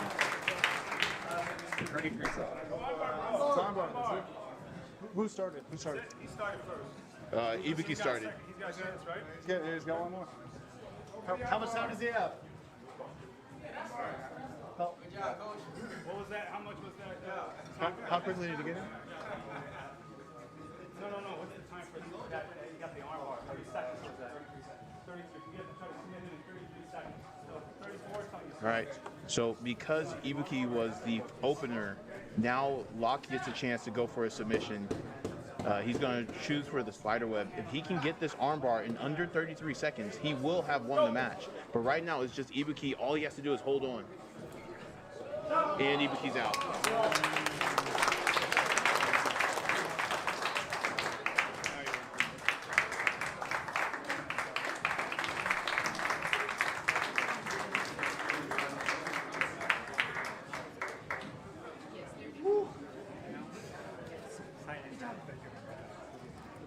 We all stats the swag. I think we're good. I don't need that. Yeah. Thank you, though. Keep that written down just in case, though. That's good. The next two are good. Next two are good? Yep. All right, should be Daniel Q, who's Daniel Quintus versus Yamaguchi, Genki Yamaguchi. All right, coming to the mat, Genki Yamaguchi and Daniel Quintas. Got two more. So, gentlemen, David, we ready? Okay. Ready?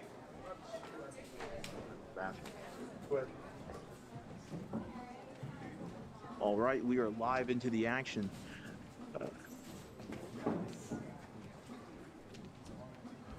Genki Yamaguchi opting to sit down. Genki, he's been able to use this position, the reverse De La Hiva, to hopefully provide a lot of coverage. He's shorter in stature, so it's easier for him to kind of get compartmentalized. But a lot of the players have been driving in and really pressuring those legs. We'll see what Daniel's going to try to do to get around. going to opt to walk back to the middle, give themselves some more room to play.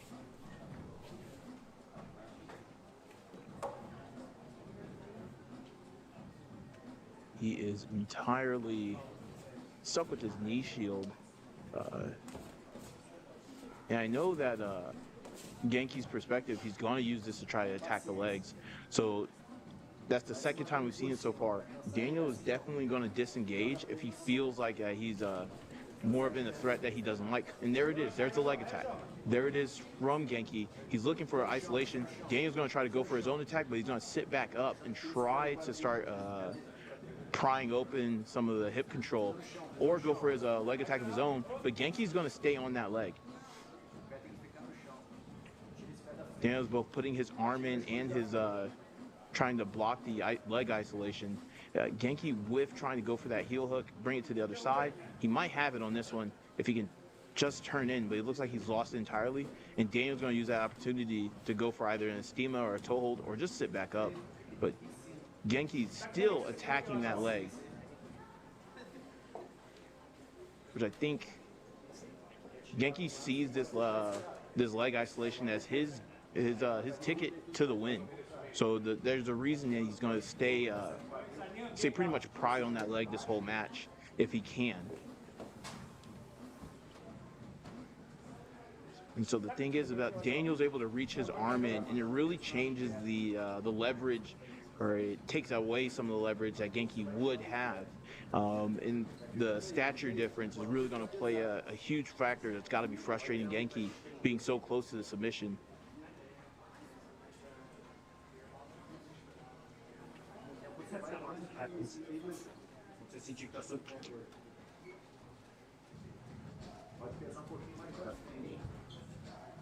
Genki's still got some bite on that leg. He's got the legs isolated. He's in that inside repeat. He's going to try to... He's really trying to sit over onto his shoulder to get that leg elevated. But Daniel's doing a really good job of pressuring. In fact, I think from this angle, the leg's got to be gone. And right now, it's just Daniel's position to kind of dominate from.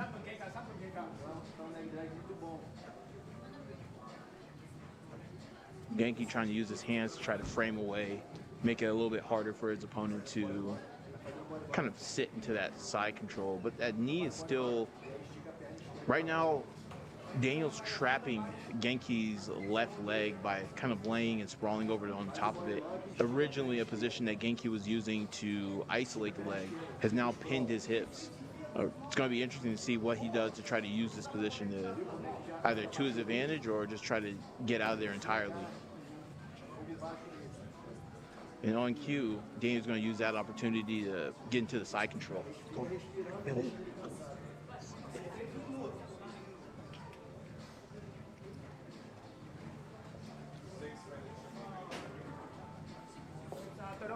Oh, wow, he's going to sit out to the other side. He might have the armbar right here because I feel like that wrist is deep, but Genki does a really good job of getting back out.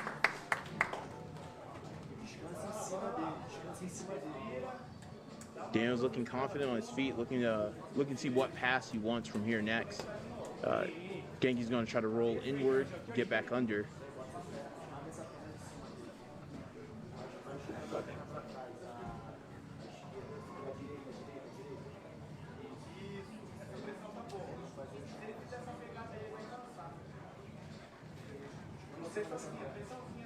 Once again, Genki's got that knee shield, but the thing is that when Daniel reaches through and kind of controls the head, controls a lot of the neck, it makes it a lot harder to push through. And now we're in the knee cut position.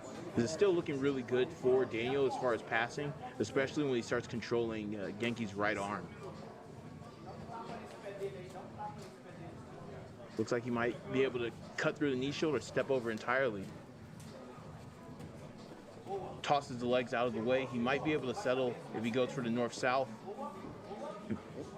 Genki trying to use his legs to kind of occupy his opponent's head, but wow, Daniel uses the opportunity to kind of sit right into an armbar position. Right now he should be isolating the wrists. He's probably looking for what move he can attack, but he's going to go for a reverse triangle from there. I don't know if he's trying to subtleize it or if he's just using it to try to secure the position. But Genki's going to be able to roll and at least get to the turtle. Looking real low on time. Might be another match where we go into overtime.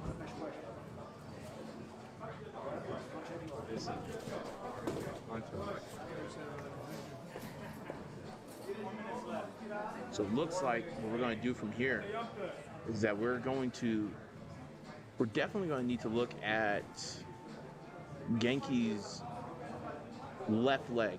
His left leg on the bottom, although Daniel's got that kind of that knee cut in there, right now Genki still has so much looped in that it's going to be really easy for him to start to attack the legs if Daniel's pressure is not exactly on his hips.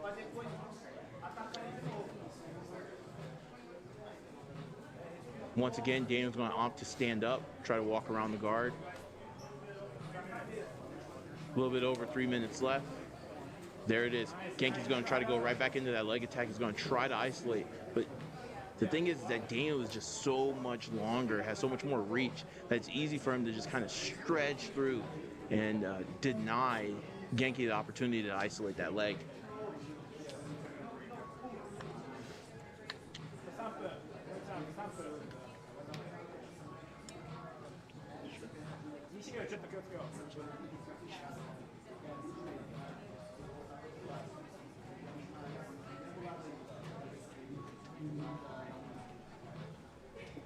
All right, catch me up. Where are we at? Right now, we're still in the standard regulation for the match. We haven't gone into overtime yet. Shift A? Shift G.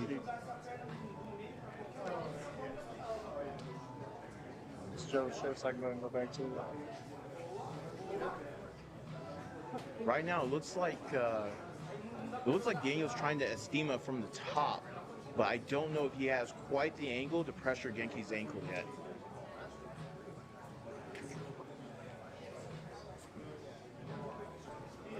Daniel's going to get disengaged yet again.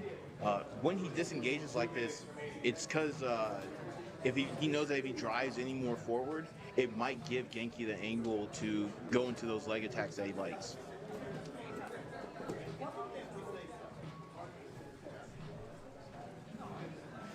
Genki going to set up a reverse El Hiva. He's going to get that. He's going to be able to try to sit up almost. He's going to look for the isolation again, but still just not enough.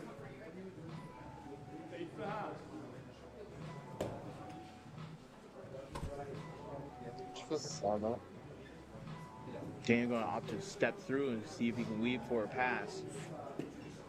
Might be able to get into an over-under type position.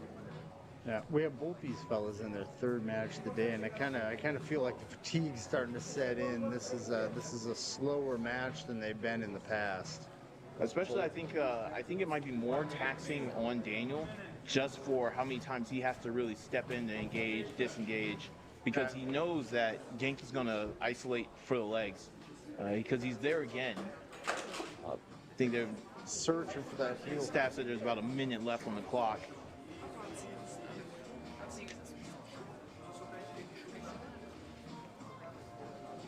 Still digging for that leg. It doesn't look like he has the toes in the armpit.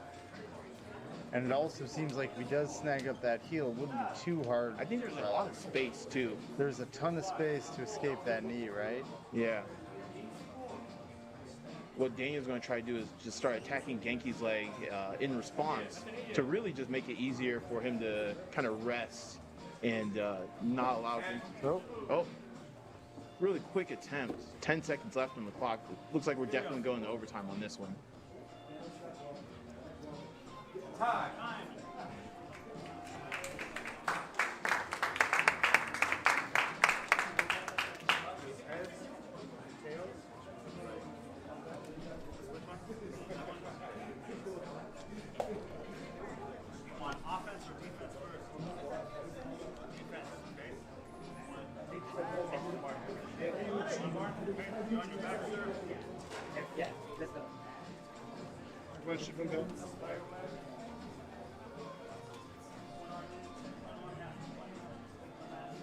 So it looks like Ibuki.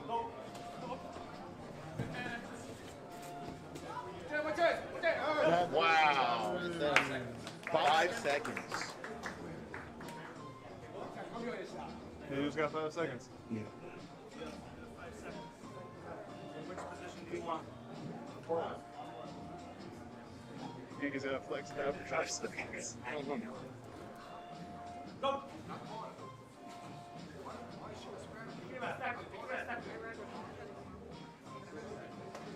Stop! That's it. Wow. So that's going to be our first victory by overtime rules. What Genki was able to do was get a submission in 5 seconds. That did give his opponent the opportunity to try to do a submission in return, but it wasn't able to quite get it. Whenever you're all ready, the next two are good. Next match? Yamaguchi and Moreno. No, that was Yamaguchi just went. It should be Hatakeyama and Eric Masal. Hatakeyama and Eric Masal. You said what? Hatakeyama and Eric Masal. Yeah. Coming up next, Eric Masal Eric Masal versus Hatakeyama. versus Yusuke Hatakeyama.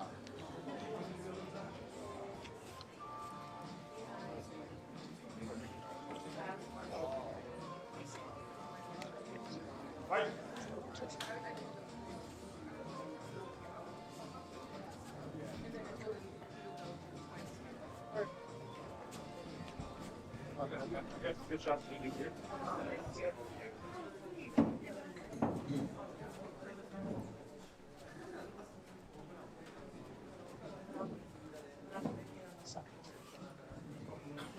All right, so we have a battle on the feet. What's up, man? A battle on the feet so far. Both competitors looking for a sweep or to open up a shot. There's a single leg attempt. Takayama. But it looks like it's not going to go well for Hatakeyama because it's going to end up first in a kind of a head and arm position, but then use that into the back take. And it looks like his opponent, Eric, is going to get the body lock triangle. Going to definitely be working on the submissions right now.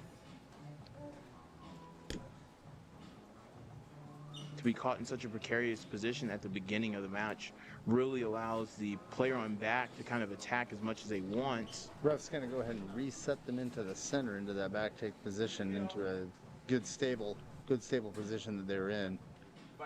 Yeah. So now Eric's on the back. He's got plenty of time. He can keep attacking.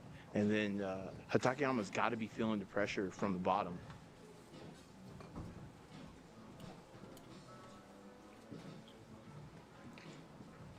Eric looks like he's being pretty relentless with those hand attacks.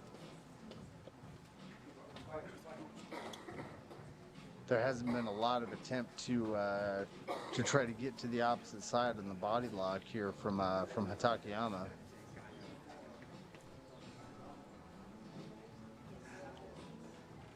Two minutes, Eric.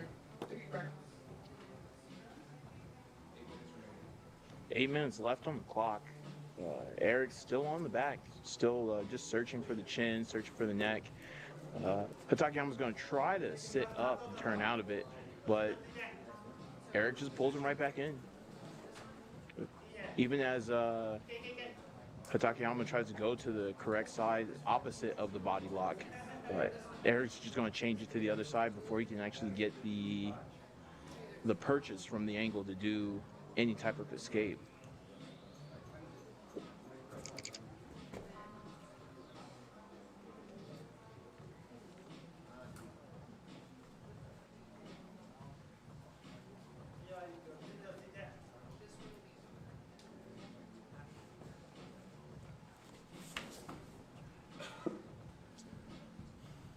Go. Now we see Eric back in that closed guard that he was favoring earlier.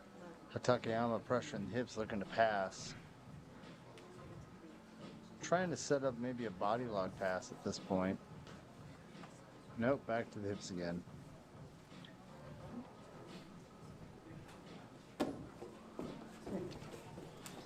Almost a good hip bump sweep, but ends up getting pushed back down. Takayama does a good job getting that posture up, denying the omoplata or the triangle entry, getting back to his feet.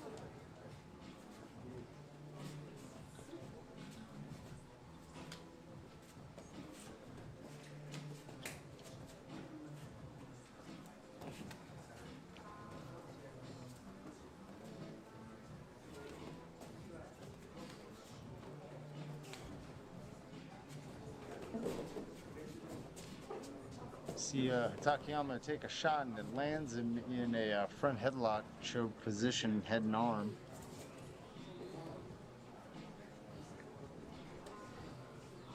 This is exactly how Eric took the back last time as well.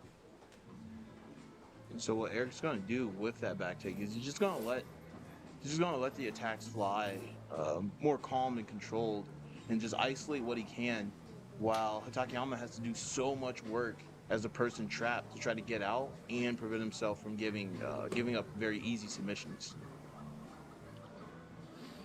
It's like Takayama is doing a really good job keeping the chin tucked. Yeah, shoulders up too. Like the shoulders really earlier were helping to just make it harder for Eric to really get under the neck.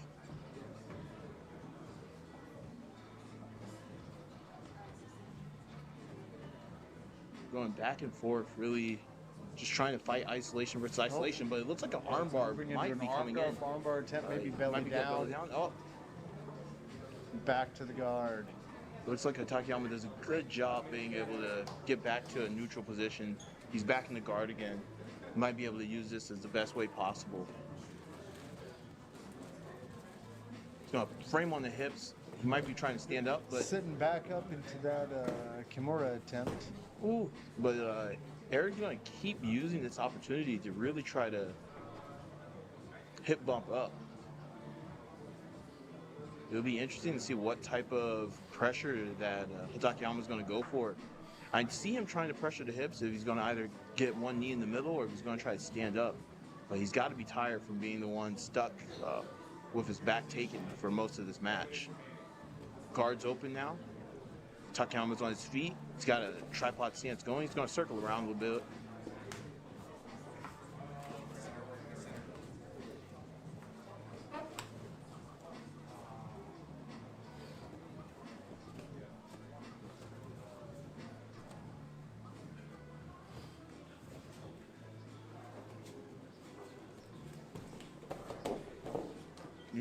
Oh, nice pass attempt from Takayama that gets him into a leg entanglement. Wow. There's the tap right there. 728. 728. 10-minute break. And then Yamaguchi and Lock. All right, from there we are going to move into a 10-minute break. We just want to thank our sponsors one more time. Defense Soap, Scramble Japan, please use the QR code to get your 2,000 yen discount. Shima Buns, WMD Street Food, Women's Jiu Jitsu Collective, Pacific Grappler, and Toby's Photography.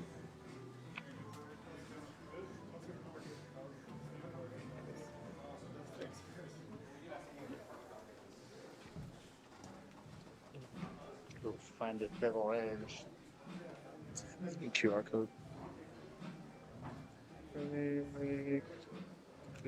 cool.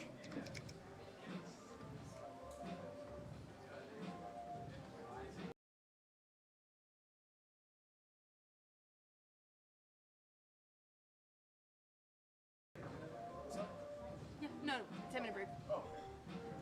Roman looks like he's ready. Are we heading to semis next? If that's what you call it, then yes. Where's the bracket?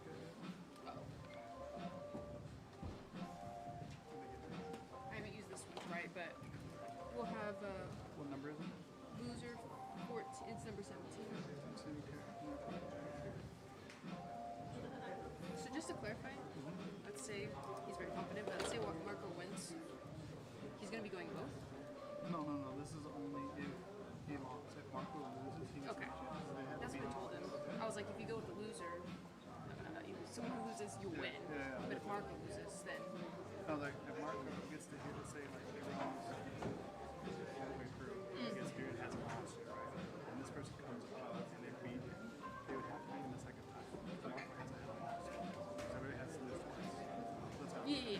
So this one is basically because of extra effort. Just in case. But Yeah. basically, if that person wants. Yeah. Okay. Makes sense.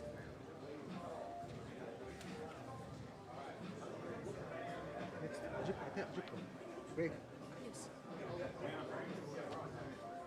After break. We're going to be taking a 10-minute break before going into the semifinals. The super fights happening. Super fights will be after the semifinals.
1 minute remaining.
Who's that? Hey.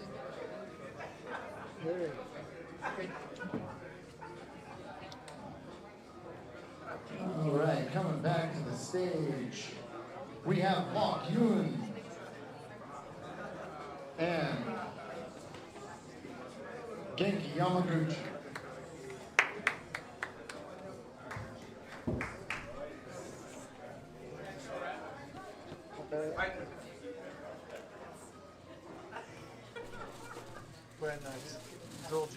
All right, we have both competitors now choosing to sit guard, moving straight into basically mirroring leg entanglements here, just trying to see Lock working to get that hand free.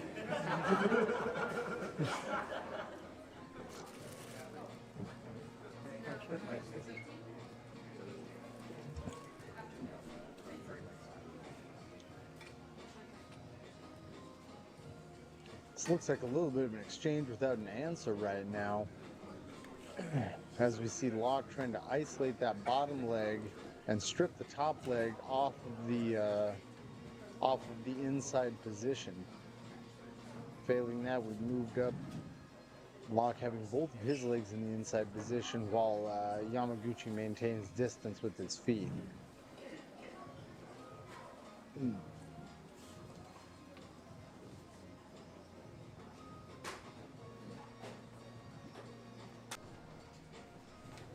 Yamaguchi tries to secure the knee line.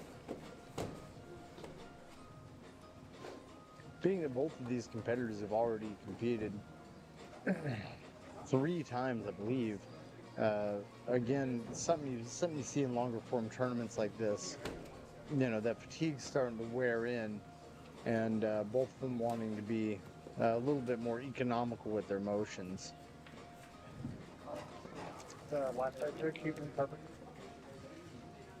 How fast I How fast it took your life? How fast? Yeah. 8 minutes remaining.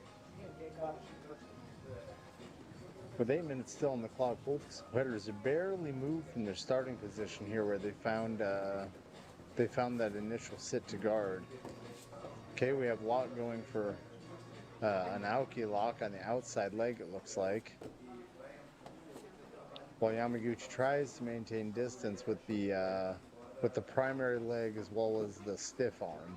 A lot of people use this opportunity to sit up, but Locke just says, I'm going to hold on to this ankle, and I'm going to scoot and adjust. Yeah, that's what I'm looking at, Colin. I think I kind of feel like neither one of these competitors are super anxious to get to the feet at this point in the tournament. You know, avoiding moves that are going to be more taxing. They trained together before elimination Jiu Jitsu. Is that right? Wow. Yeah, so There's some history with these two. They've definitely trained together. They've probably know each other's styles a little bit, know what to expect from the other. oh, we have a really tight ankle lock. I'm surprised he got out of there. I'm surprised he did too. Oh, And yep, Yamaguchi back with the return on that, goes to stand. and he's going to follow it too. Both of these guys just attacking at the legs. Now we're in the seated kind of stalemate position that they had been seated in for the first minute or so of the match. And so now that we know that there's some experience between these two guys, they're probably sitting in these positions because they're both very respectful of each other's leg games and probably see this as their best opportunity to win. Yeah, for sure. They're both at this point just kind of calculating, you know, what their opponent might be doing, you know, based on their history. Neither one of them being able to maintain the knee line or pull the opponent's leg in. I really do think Locke has been doing a really good job of isolating into kind of like the Estima lock multiple times. It's been looking close because he keeps getting that ankle like wedged up on his belly almost. Mm-hmm. But Yamaguchi keeps turning out of it.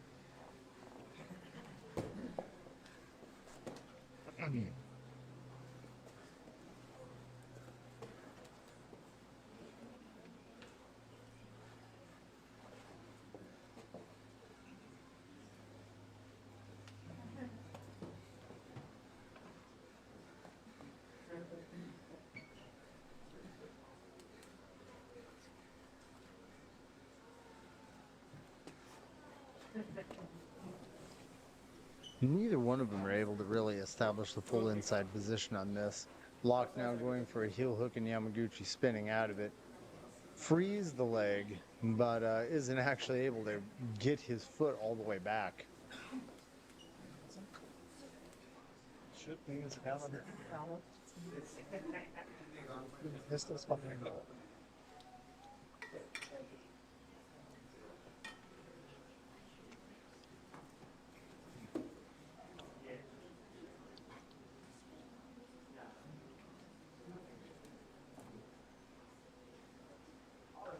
See Locke again isolating the top side ankle, possibly to go for that Estima attempt one more time.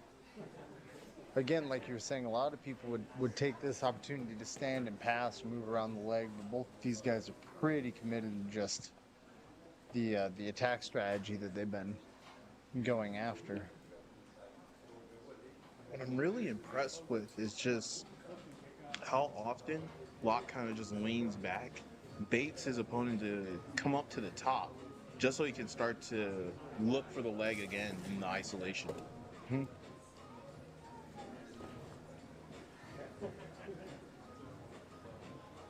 But like neither of them are really exceeding the leg attack game. No.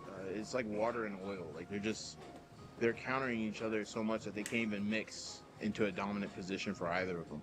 Yeah, it's interesting. I see both of them maintaining distance with one leg while simultaneously, you know, having the other leg attack.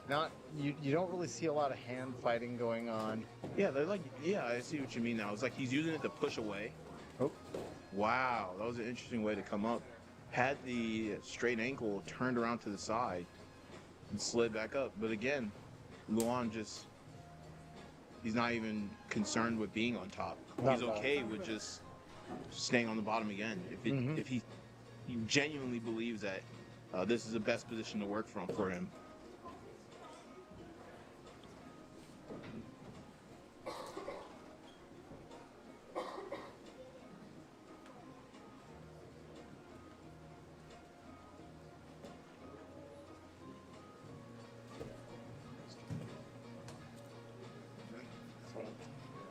This Kendra, please.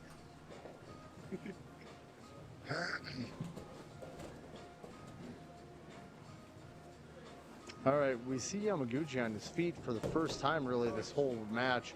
Jumps around to north-south, but is unable to maintain the position for long.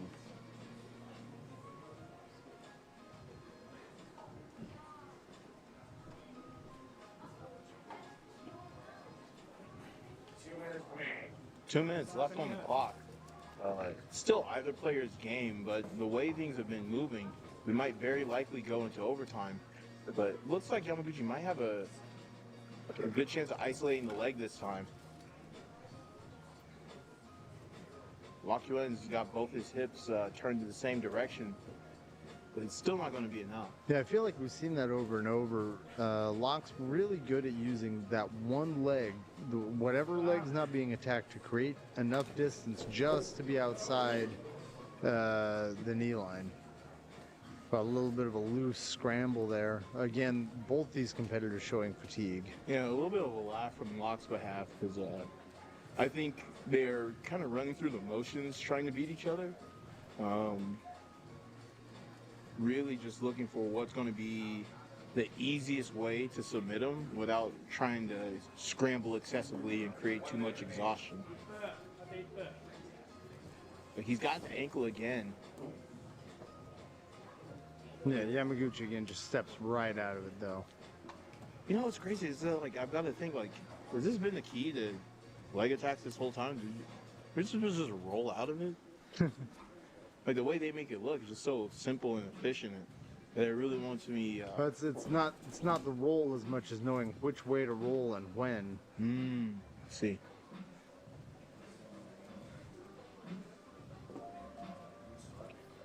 And I also like the way that these guys just kind of crawl away slowly from each other, pushing backwards, rolling out. I think it's really interesting that neither of them has really been able to maintain a complete entanglement. It's been a lot of kind of, not half attempts. I think the attempt has been full on, but it's just both of them have enough escape skill. Yeah. So I think they counteract each other. We're going to go into overtime on this one. 1 second. I gotta flip back for the ready.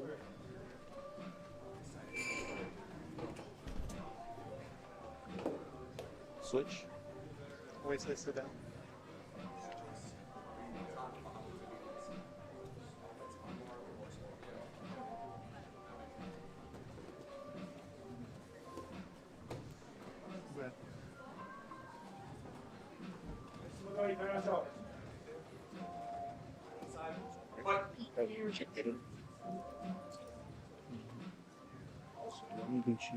All right, start in the spiderweb position here.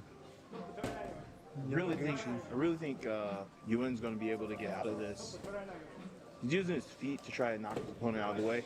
Oh, wow. Tap, there's the tap right there. 17.49 seconds is the time to beat for the escape.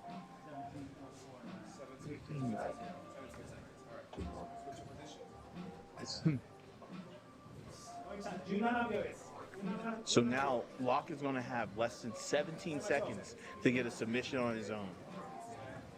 Hope that crush.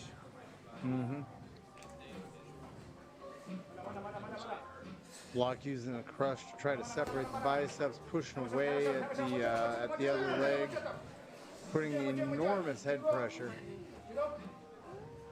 Almost in the triangle position. There's the time right there.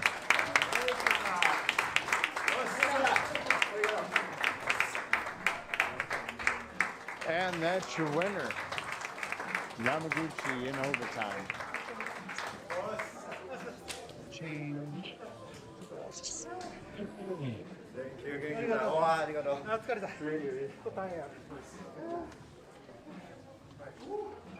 Next up should be Eric Masal versus Indiana Kern.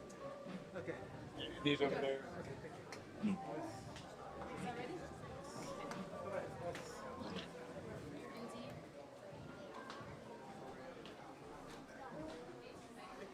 All right.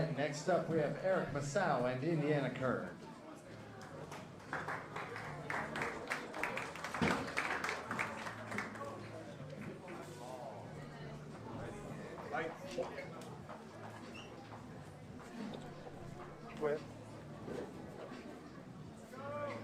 Yep, we have Masao sitting guard right away and then moving directly into a leg entanglement. That's quick. Indy trying to keep his feet together in order to prevent his ankle from being extended.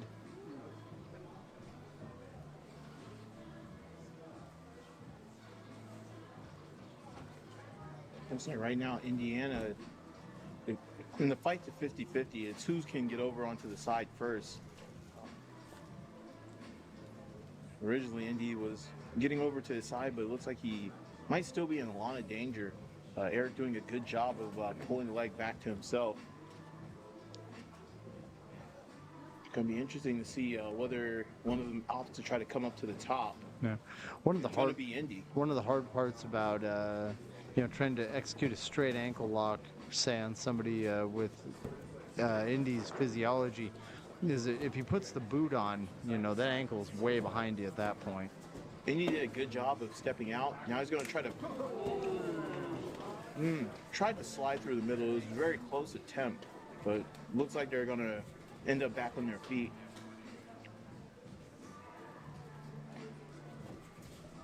But like you were saying earlier, with Indy's build, it really makes it easy for him to sit comfortable in the leg attacks and really go for these exchanges. He's going to start rolling to the side, try to invert, get his feet in between. Masao really playing on the outside here, not wanting to really get into the range of Indy's attacks while calculating how to make this pass. 8 minutes remaining on the clock.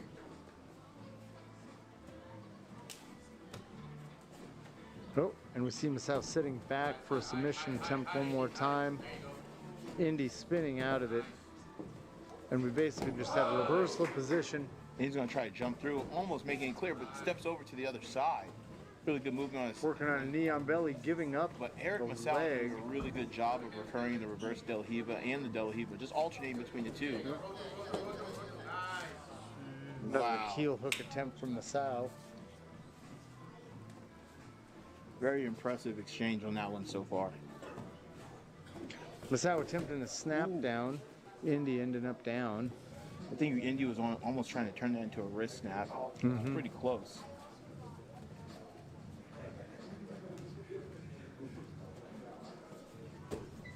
Just going to try it again. If it doesn't work, sit down.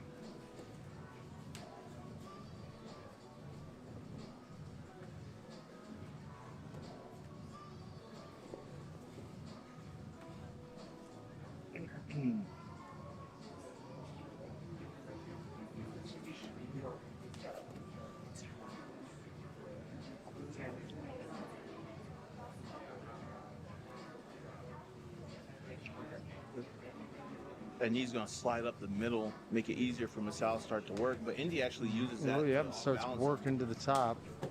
And he's going to try to push the knee through and come out to the other side again. And now he's going to run Masal down. Seeing an aggressiveness on Indy, especially being a standing player, that I'm not familiar with him from really putting out before, but I like it. Yeah, I think he's really wanting to get this match done. That might be the case. Like, he's been attacking the legs and it hasn't been working. And, like, from Indy's perspective, it's like, I don't want this to last any longer.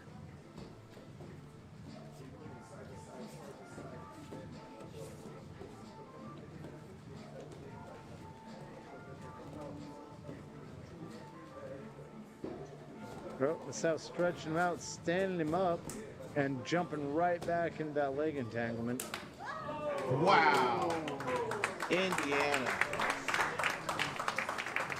Lightning fast submission. He has that. Okay.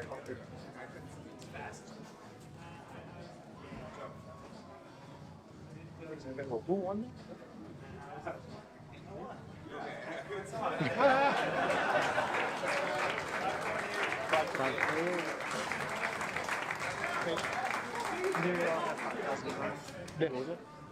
Can you give her change? I'll give you 19 seconds. Yeah.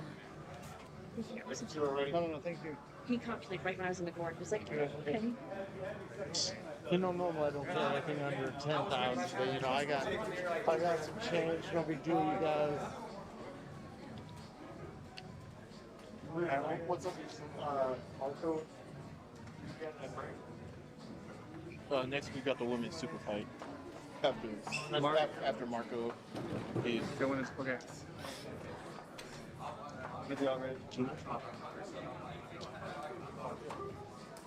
Marco Aurelio and who? Ibuki Hayata. All right, this is something we've been wanting to see. This is going to be an awesome match.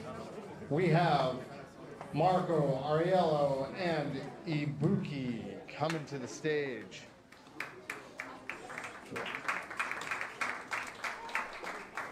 This is gonna be awesome.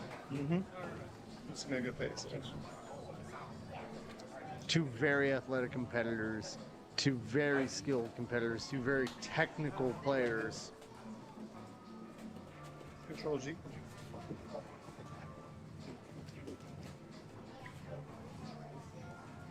One thing we always see from Ibuki is that I've always been a fan of his defensive pacing.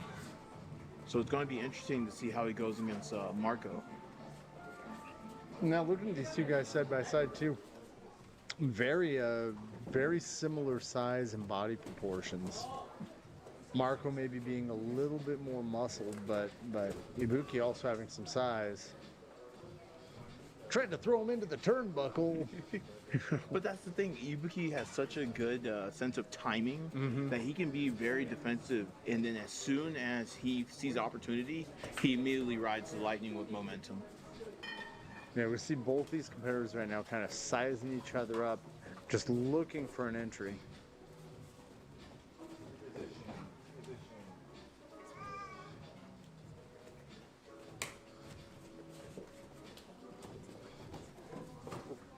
Ooh, out of bounds.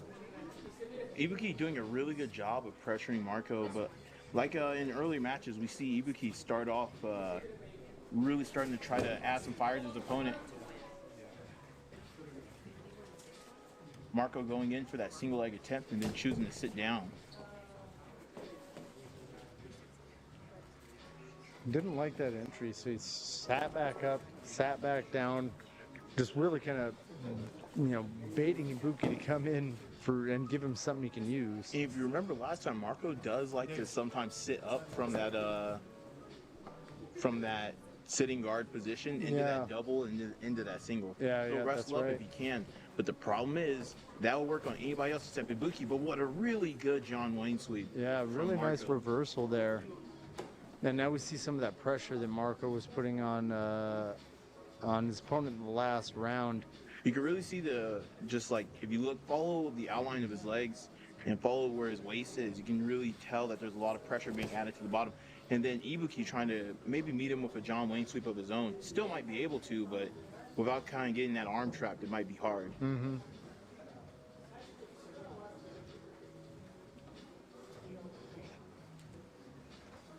See Marco trying to work the knee line out, perhaps try to take a mount or a knee cut.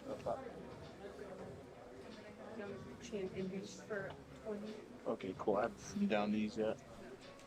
You said Yamaguchi and Indy? Yeah. And then the rest will. Right. Appreciate it. We see Mark with that foot flat on the floor, really not accepting this half guard position.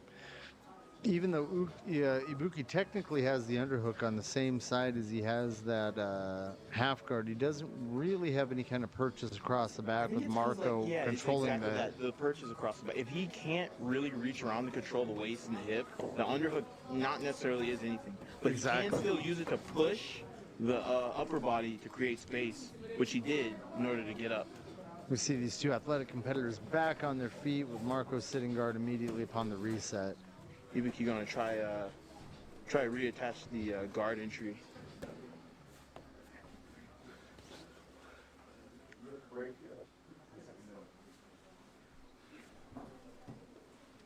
Is it not Control G? I don't know. I can Shift you to go back. oh shift.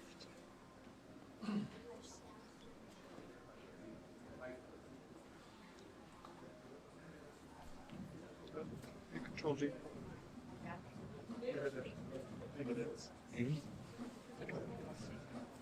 He's in. Marco getting into that sitting guard again that he usually prefers. He might start using his foot to tap the ankles. He might wrestle to sit up. Huh. So there. Just try to slide in across.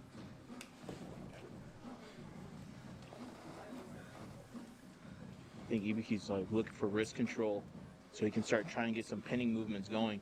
But Marco, he's not going to just let his wrist be controlled for that very reason. No, not at all. He's going to sit out, create space, re-engage in his own turns, and then They're coming right at us, Colin. on a bigger mat, that was a really good opportunity from Ibuki. It's probably a shame to have to let that go.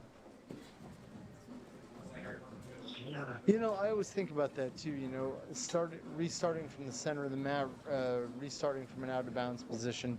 You know, part of martial arts and combat sports is to be able to control your opponent on the mat, right? So, I think it's completely valid that, you know, if you're constantly pushing somebody out of bounds or constantly falling out of bounds yourself, you're not really maintaining good bodily control of either yourself or your opponent at that point. And I think with that, when you're constantly either being, I think it's two different perspectives. From Ibuki's case, he's pushing, he's aggressing. And so he's starting to really frustrate Marco and driving Marco to the back.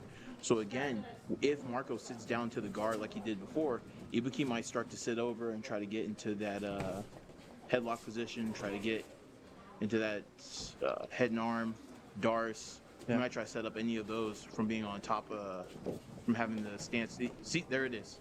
I almost kind of feel like Marco at this point in the match, you know, is a little bit over sitting guard. I think he knows he needs to make something happen. He needs to be more aggressive. But Ibuki has a lot of kind of pressure coming forward that Marco's having to deal with at this point. And with only 4 minutes on the clock, he's going to keep applying that pressure and going to keep driving Marco out of bounds. I don't think it's a fault on Ibuki. It's just that, like, he's going to keep pressuring. And in the moment Marco kind of, like, resists and meets Ibuki's pressure, Ibuki's going to go around to the other side like he did earlier. And so now, well, Marco, when he was sitting down, he was getting pressured a lot and almost getting Ibuki on top of him. We're going to see a lot more stand-up from Marco's behalf. I feel like Ibuki has a really big gas tank.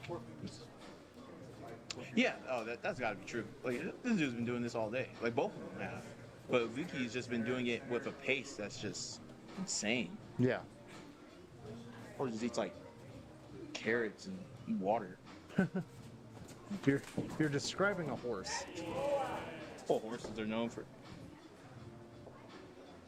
It's like they're getting close to out of bounds. Really good single attempt from Marco. Yeah, but horses are extremely healthy, so I think my analogy was spot on. All right, we're starting in this, it looks like a head and arm position. A little bit of dispute. No. Ibuki thought he had something else, but ref was reminding him of where he actually finished at before the break. Trying to let it continue while getting out of bounds. Marco's got good head position too. I didn't know that he really was good at driving with the singles, but if it's giving Ibuki this much pause, it's got to be really structurally a good attempt. Yeah. Because we've seen Ibuki just kind of like turn right out of these multiple times. Yeah, and once again, you see, Marco does carry quite a lot of weight in his hips and thighs. Like, you have to imagine that's a lot of driving force. Yeah, definitely.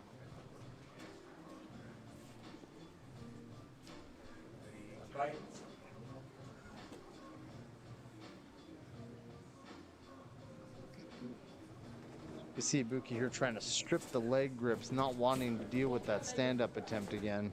Marco definitely not ready to let go, just kind of resorting to a high crotch position. I wonder if it's exhausting from that high cross position for Marco, you know? Like, is it a lot to keep him pulled in? Yeah. Or is it kind of okay? And Ibuki's the one losing stamina from the sprawl. I mean, I personally find that it's a little bit rough on the shoulders, you know, to hold that extended position for a while. Again, really taxing. All right, we see Marco pulling back down into guard again. This time Ibuki really keeping the pressure in on him. I kind of feel like we're seeing a referee getting a little bit frustrated with them constantly going out of bounds. But I don't know who that would be the fault of. Yeah, I because Ibuki couldn't say at this point. Ibuki's doing what he needs to. He's driving forward. Absolutely He's engaging. Marco starts to sit back, starts to slide out.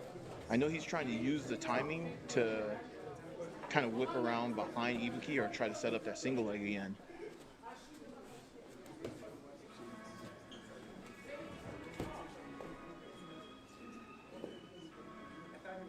Let's see if Ibuki can try to get to the underhook, but experienced vet like Marco's not gonna. Wow, really good slide out to the back. Yep. Marco's gonna.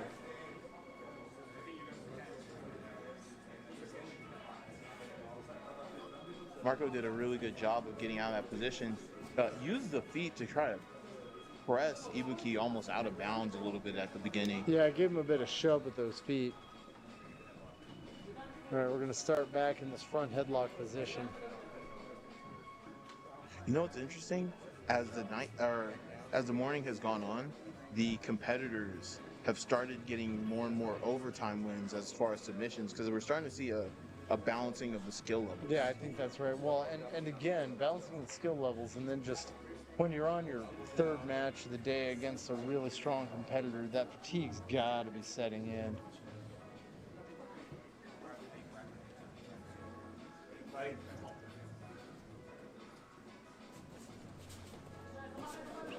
Marco trying to get out to the back.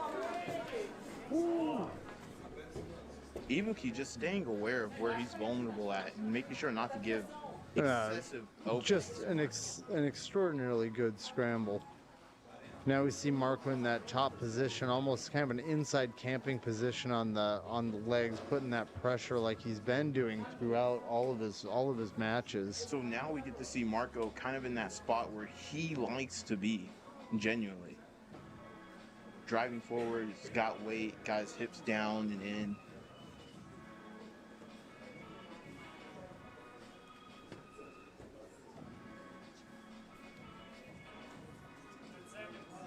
He's got like a really high tripod too. But what I've never seen is kind of like Ibuki has like a double under or over unders on both sides. When that's time. All right, looks like we're going into overtime.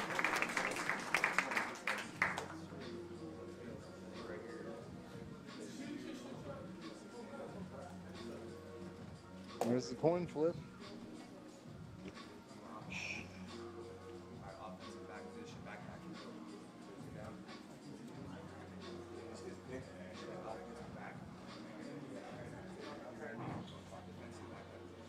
It's like the refs just re-explaining the rules of the positioning of who won the coin toss and where they're going to be starting from.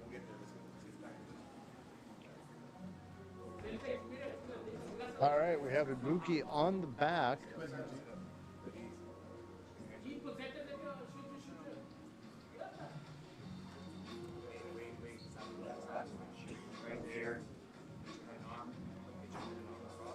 That's great.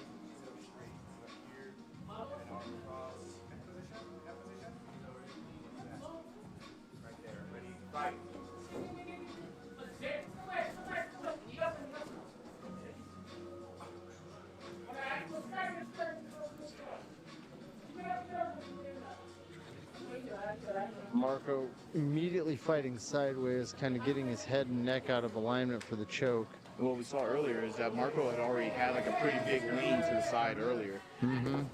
And return, and that's it. 24 seconds.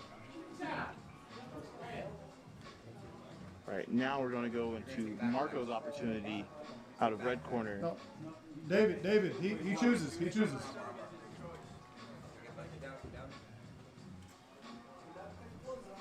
Clarification, even for the ref, it's the competitor's choice which position they want to be in. Marco now choosing spider web. Uncross the ankles. Wait, uncross the ankles. And then recross them. All right, we have a stack in the spider Ibuki web. does such a good job. That's it. That's break. That's break. That it? They elevate the waist. 9.3. What's how we got? 9 point.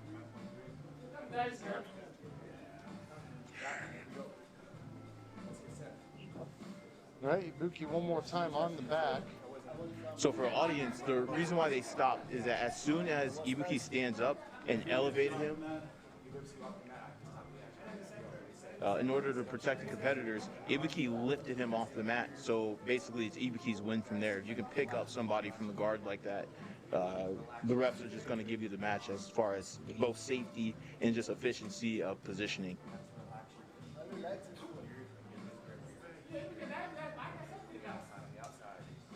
One thing that the refs and the audience were saying is that he was really leaning to the side preemptively. You've got to be in the middle at the start of the position. But what we do see is Marco really trying to jump out to the side.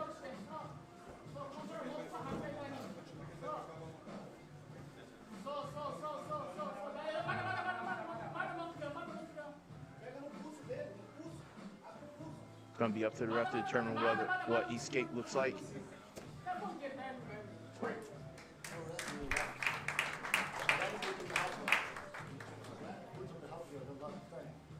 Is 29.7. 29.7, so 28. He's still, Marco, he's still hitting the choke. If you can still get the choke, you gotta keep going. Keep going till time's up.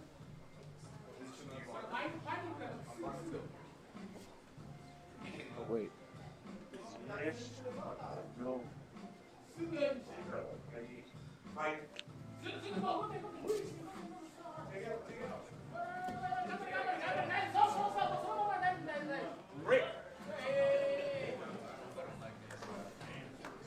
See, 28. And then the last it's 8.23. I haven't been doing points, I just round up. Okay.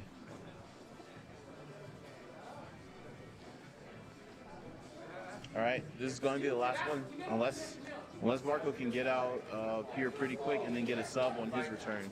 It's going to be Ibuki's win. Ibuki with that body lock positioning, Marco trying to use the ankles. As long as Ibuki stays on the neck, no matter how much Marco gets to the side. Oh, but he's out now.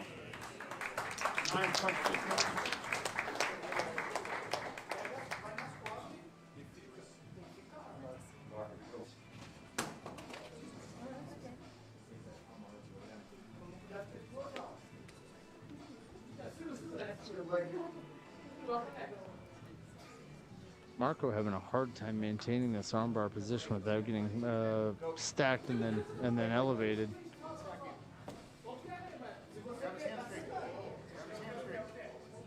Be a good strategy at this point just to try to hold the position for as long as possible. Wow! Ibuki with armbar submission. 11.8. Marco Aurelius. Boom. Beautiful. Wow, well done. Well done.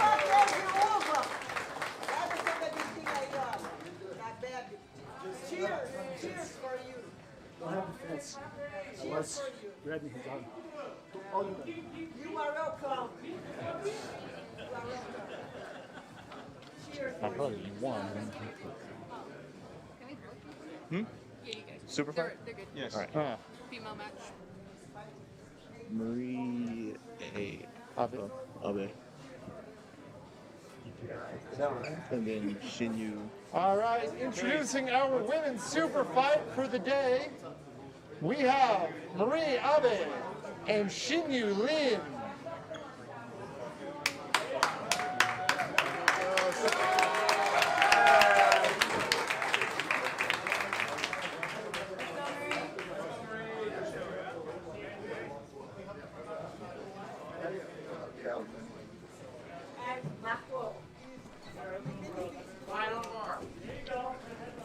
Thank you.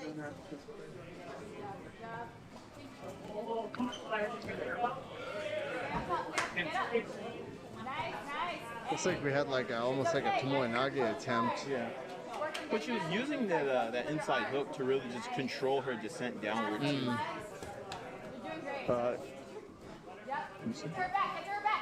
So Shinyu is a white belt out of Taipei, training with 10th Planet Taipei. Yeah, and then Marie, also white belt, trains with the Women's Jiu Jitsu Collective at Pacific Grappler here in Okinawa. Again, uses that hook, and this time ends up coming out to the top. Really good for her. See if she can try to avoid the half guard. Marie ends up locking the half guard though. You can either start turning towards her to get out.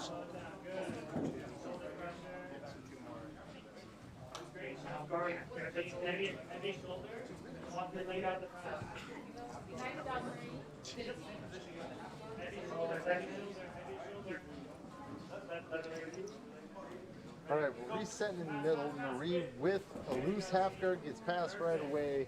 Shinyu now on the top, trying to control that arm cross body. Knee on belly. Wow. Not fair. So Marie, Shinyu had a good knee on belly, but no pressure on it really. So Maria was really able to just turn to the side. Just roll her directly over, right? And now she's trying to pass out of the half guard and into the side control. Marie still got her hips turned, so she could very well, or Shinyu still got her hips turned, so she could very well recover the guard, like she did just now. There's a half guard with the knee shield, but once again, we popped onto her through on the other side. Looks like she's reaching up. I think she's just trying to establish an underhook. Yeah. But it looks like Marie might be blocking it with her shoulder or something. Yeah, it looks like Marie's keeping the head pressure towards the hook side, which is going to give Shinyu a lot of trouble getting over to her side. Shinyu using that hook again and does a good job of using it to come out to the top. It's a very nice sweep. Yeah, I really like this control with the instep of the foot on top of the leg until you establish your position. Yeah, so what was originally Marie's half guard has just turned into Shinyu's.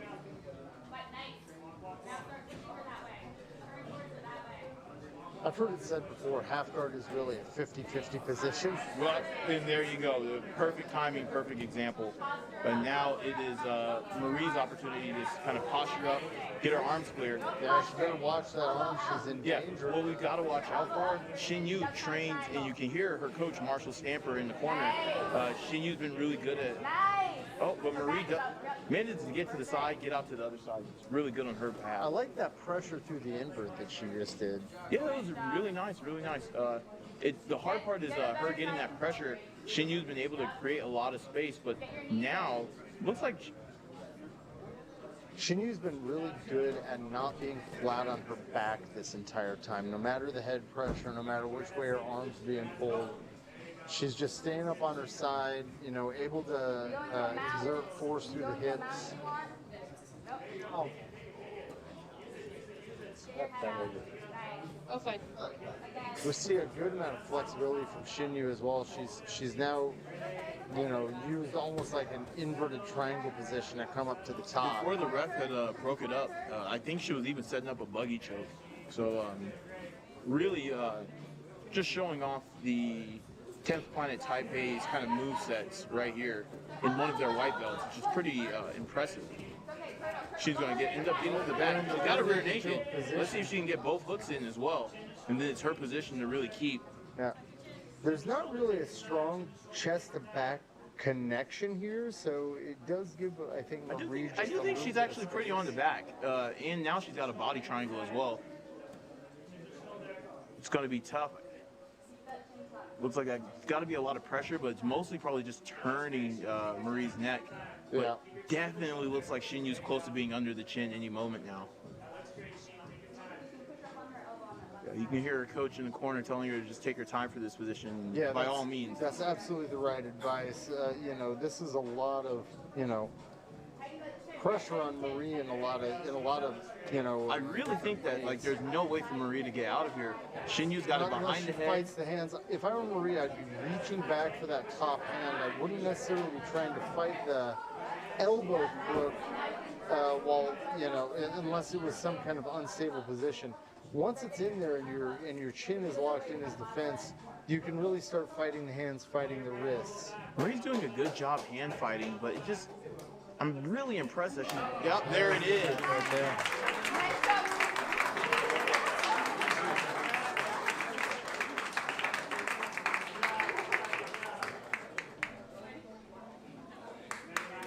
And there's your winner, Xinyu Lin from 10th Planet Taipei.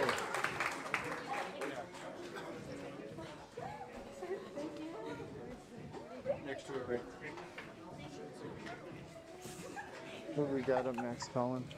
Next is going to be Indiana Kern versus Yamaguchi, Genki. All right, coming up next, we have Genki Yamaguchi and Indiana Kerr. Second forgot what Yamaguchi was. I think this will be the 15-minute break. Okay, awesome. Thank you. Good. I'll start the time in 15 seconds. Appreciate it. Likewise. Right, we start off this match with some hand fighting. Genki Wow. controlling the head. And Genki with a getting very the leg nice foot sweep, sweep. And looking right for the ankle lock. into the ankle lock. And he's going to try to spin out of it. He's going Genki's to elevate been his hips, very good turn. at defending these all day. Wow. Fighters voluntarily coming back into the middle. Genki's going to look for the reverse Del Hiva and then look for the K guard. Looks like he's got a hook, and he's going to try to turn out of it. He's pushing against the butt with that other foot to escape the knee line. Somehow, Indy is really continually turning around. Oh, he's got his a foot little bit of a purchase on the safety. leg, slipped it right out. I think in this sense, Genki's legs are a lot shorter, so it's harder for Indy to actually even reach in and pull through. Yeah, we saw in Genki's previous match, you know, he's pretty good at slipping those Aoki locks and those ankle locks. Just by virtue of turning the knee and pulling it straight out. So both of these players having really good defense.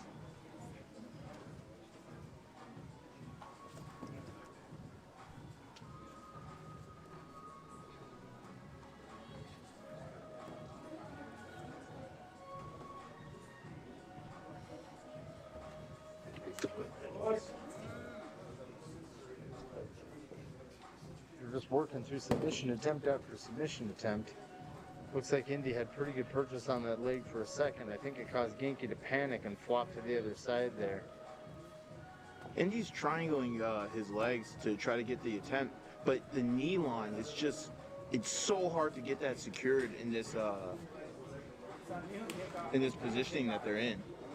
So Indy grabs the ankle, sits back again, but yet again, he's just not going to be able to get exactly what he needs. Once again, you can see Genki's really good at using that offside leg to create that space and make sure that Indy stays off the knee. And he's going to try to hook both feet behind the butt, maybe come out to the back, but all Genki's going to do is just kind of reach and crawl his way out.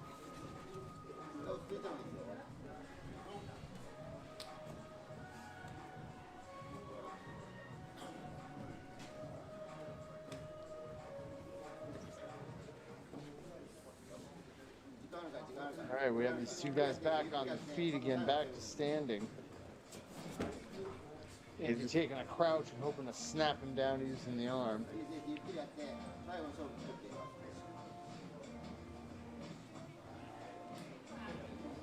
This is going to be a tough hit. Really think it's going to be one of Indy's toughest fights. Genki is also just a very prominent leg locker. He likes the 50-50. He likes all the same positions as Indy. So they're really going to be knowing each other and knowing what the other is looking for.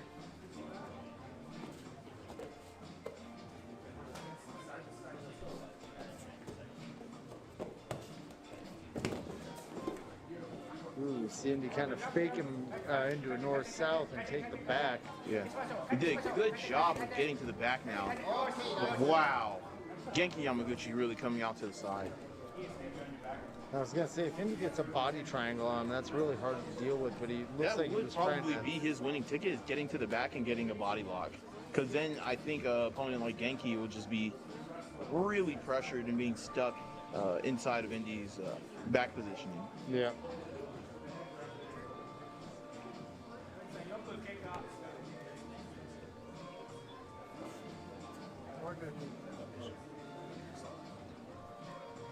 Genki's a big fan of this this move, you know, to kind of pull back and re-engage. You see him try to do a little bit of outside camping here, but Indy's just too, you know, he's got the dexterity to bring those long legs back in front of him.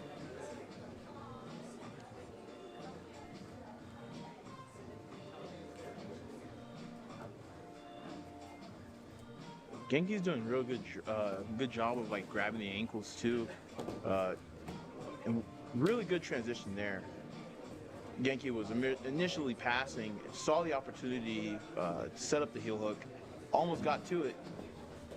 Oh, Indy snagged up that heel. It was a really good attempt. He ended up getting close to the back. When he tried to follow him up, they were already hitting the boundary of the mat.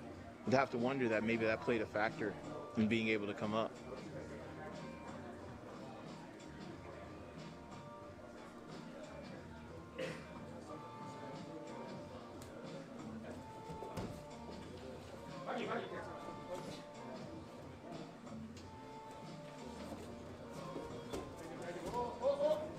Wow.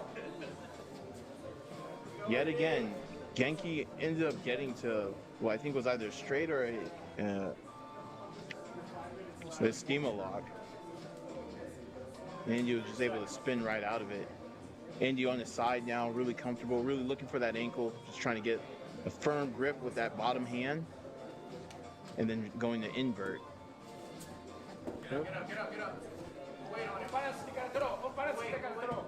There we have Indy immediately standing back through that ankle lock. And that was the thing that Indy won his last match, is that he stood up from the ankle lock attempt and ended up going for his own attack. Here we have Genki going for a pretty hard knee. There it is.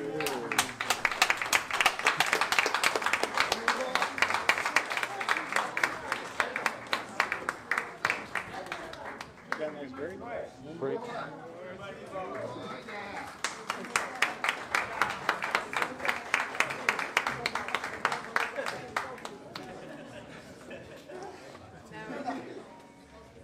All right, we'll go ahead and take another break, and we'd like to take this time to thank our sponsors one more time. Defense Soaps, Animal Japan, offering a 2,000 yen discount on your order using the QR code. We also have Shima Buns, WMD Street Food, Women's Jiu Jitsu Collective, Pacific Grappler, and Toby's Photography. Break should end at 13:45. We got a break. Yeah. Just go ahead and remind our audience that this is brought to you by Scramble. If you use the QR code on the screen, you'll be able to go to the website and get 2,000 yen off of any purchase over 10,000 yen. Please support the event, support Okinawa. Stop by the website and get something nice.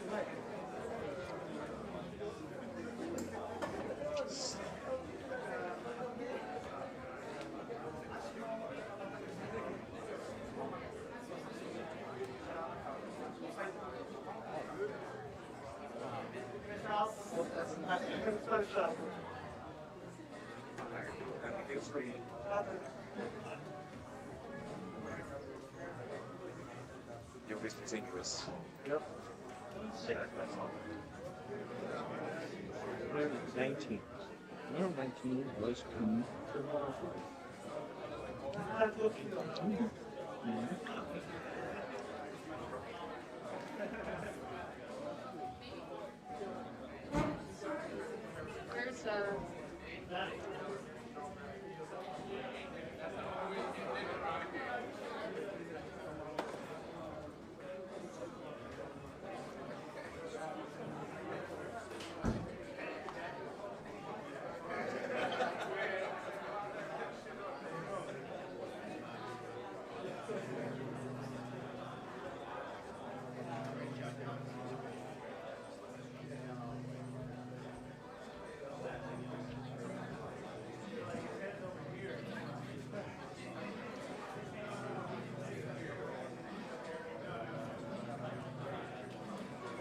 Hey, Jacob. Oh, never mind.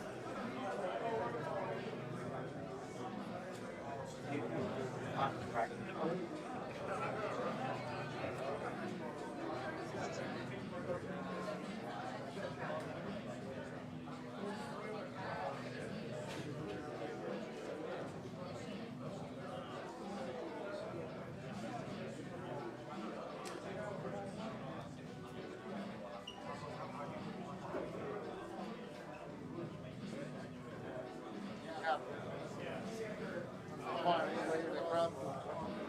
Couch. Exactly.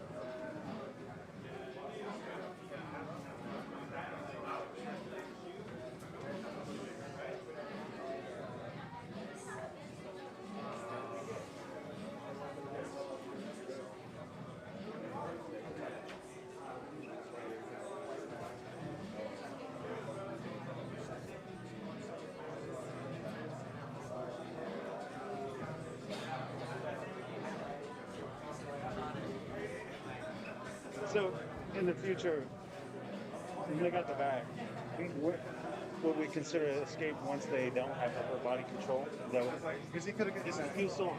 yeah. So let's say we always talk about like he got multiple times escape until he said stop. I guess. Like he could have arm triangle off, right? Like a white lane, you could have just blocked it. Yeah. Like you right. Yeah. So David one though. That's good. He's conscious. How many minutes break? I'm like a unit. The language will 16 minutes. 45. Oh, yeah.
So when the match ends, I'll holler at you to get the.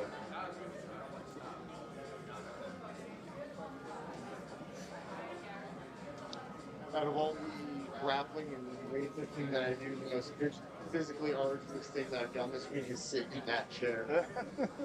Right. Maybe you should just have an virgin table set up. Speak up to me. I like doing that. I occasionally talk to her. My time. I find the members do the same like that. Yeah, it's like, Okay. and then go longer and it's more like. No, it's Just bring an air tag on. yeah, that's it. Oh, I have an air tag on me. I'll do it right here.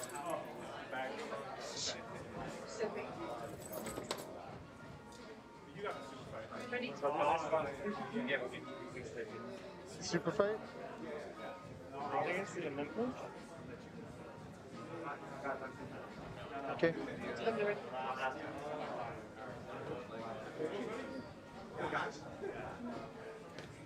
Who is it?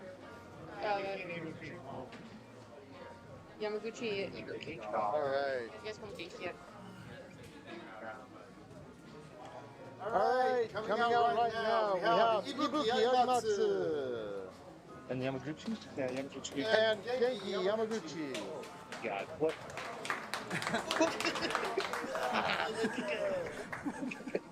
I win.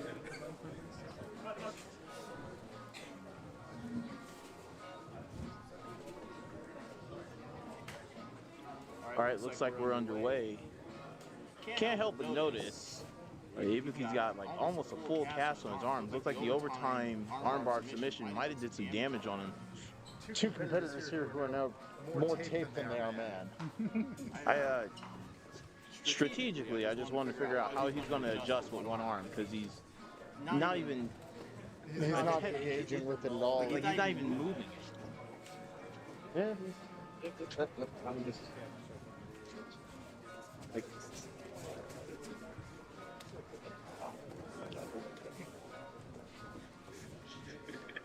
So they were resetting to the middle, but the ref never said stop, so Ibuki definitely went in for a quick little knee tap. I would think that one arm, you got to kind of just do whatever you can to win. So I'm surprised Ibuki's staying on his feet for most of this. Like, you think he's going to be able to drive to a finish with his elbow locked at a 90-degree angle? I'm excited to see what's going to happen because, you know, even most leg lock attempts, you know, they're going to require arm dexterity to pull off. Yeah, functioning ligaments is definitely one of the keys to victory. It's never stopped me, Colin.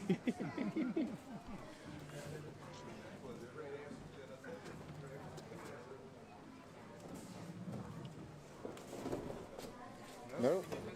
You gotta hurt. You had to post on that arm. We find ourselves on the floor, which is ideal for a grappling match.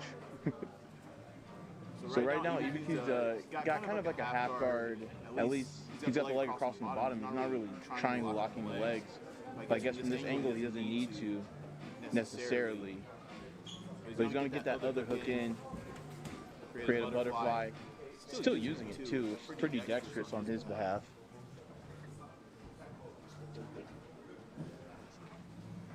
Ref's going to reset them to the middle.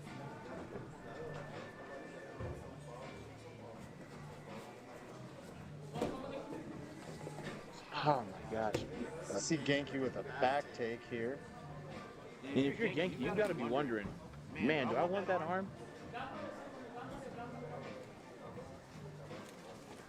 Because you can definitely see it affecting a lot of Ibuki's movements. Well, there's an armbar on the opposite side arm with Ibuki unable to defend with the injured one. it's 27 seconds. Thank you. And that's a win for Genki Yamaguchi at 2 minutes and 21 seconds. Next up is men's super fight. All right, coming up next, we have the men's super fight. We have Hihiko Noritsugu, brown belt from Okinawa, Buffalo Jiu Jitsu.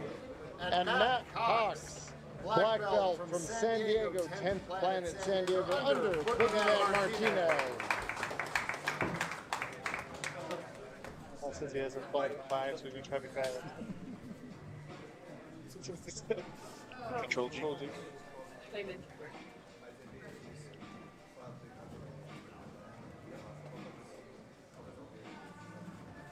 So Matt Cox is definitely familiar because the last Invitational definitely put on a really good show all the way up to the finals. Here we have Nori sitting guard into a half guard with a knee shield, doing a really good job to maintain a frame with that right arm, keep Matt from crushing into him. Yeah, and the thing is, Nori's very good with that knee shield. I've gone against it a couple of times. Really uses a lot of it to pressure to the other side. If you give him any type of space, he's going to come up with a pretty explosive movement. Yeah, he also favors the deep half from this position as well. We've seen that several times in invitationals and other tournaments. What I remember from Matt Cox's performance at the last Invitational, very pressure oriented on his feet, usually creates a lot of distance between his legs and his hip drive. So it's a lot harder to kind of get underneath him and try to really either expose a sweep or expose a leg attack. Matt is very good at driving with just his upper body and his chest. He's trying to keep his opponents wedged and pressed into the ground until he finds opportunity to take what he needs.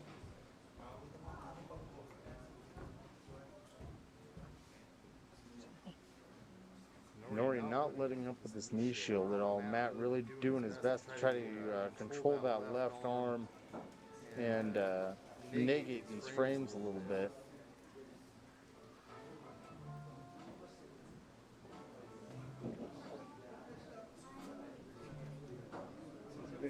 We start counting who has the most submission runs. We're getting the one.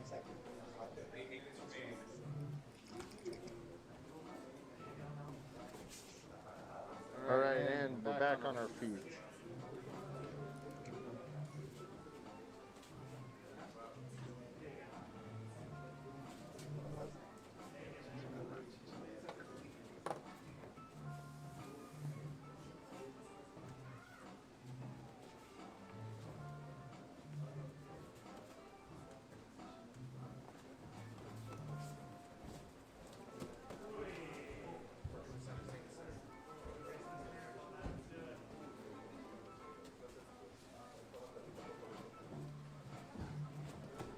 Oh, we see a guillotine attempt from Matt Cox. It's in pretty tight, driving his hips in very close. Ooh, and Nori is able to fight out of it back into that knee shield guard.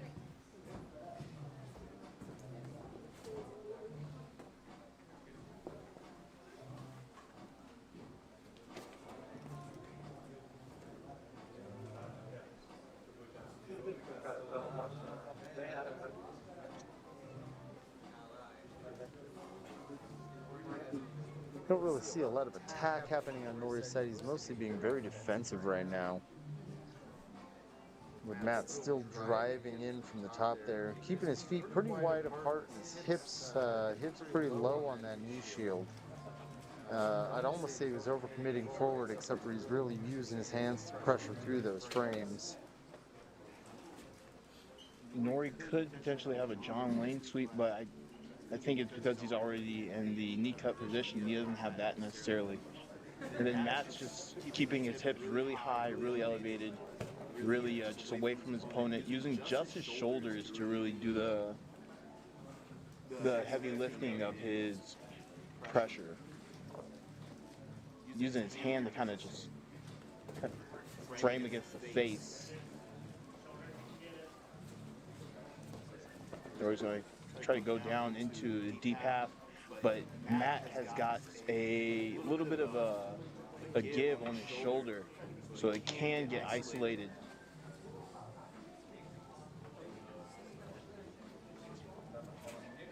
Yeah, here's that deep half that Nori favors. Goes for the sweep, and Matt takes a long step past it.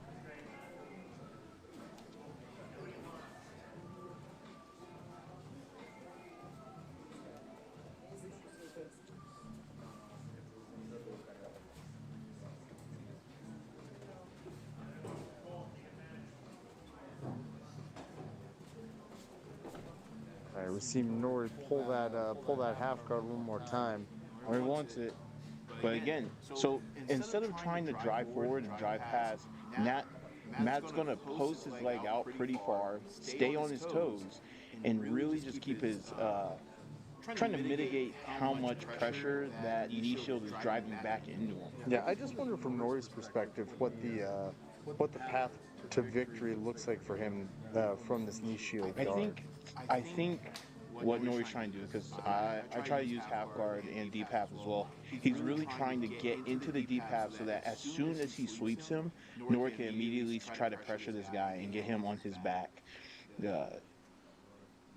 The problem is that Nori's going to get someone who's not necessarily giving him the clearance by committing their weight forward. An opponent that mostly disengages and really tries to use the distance to their own advantage is going to be really hard. Half guard thrives when people are kind of driving. Oh yeah, absolutely. You try to get them close. You try to get under their center of gravity as much as possible in any half guard scenario. What I think is interesting is that we're seeing Matt kind of trying to change his passing approach. There's a lot more swaying to the sides than driving through the middle before. Yep. We see him working to the outside. Not really keeping a lot of downward pressure on the leg, just kind of monitoring those ankles, passing towards the outside. And you see Matt's super far away. Nori's going to come up. It's interesting because in the gi, Nori's not necessarily this passive. He's usually even trying to attempt some stand-ups, trying to attempt some fighting on the floor, but good pass attempt from Matt Cox. Yeah, we see him force Nori into this kind of this turtle position, working for some kind of head and arm. I wonder if Nori's going to be able to step out through it, right through the opening that we're looking at from right now. But Matt had told me candidly during training on Wednesday that he really does prefer head and arm attacks, darces, things of that nature. Really? Nori is honestly desperate to get into this guard. He's had multiple entries to try to get under. I really do think he feels that a sweep from half guard or coming from the guard to the top is going to be more cost efficient and then more just worth attacking immediately. Yeah, we see Cox really not giving him anything though, keeping him flat, keeping him stretched out, not giving him a lot to attack. And Cox got that leg in the middle too. He's like really just, I'm okay with disengaging. You need to get under me. You need to get close to me and cancel out the space.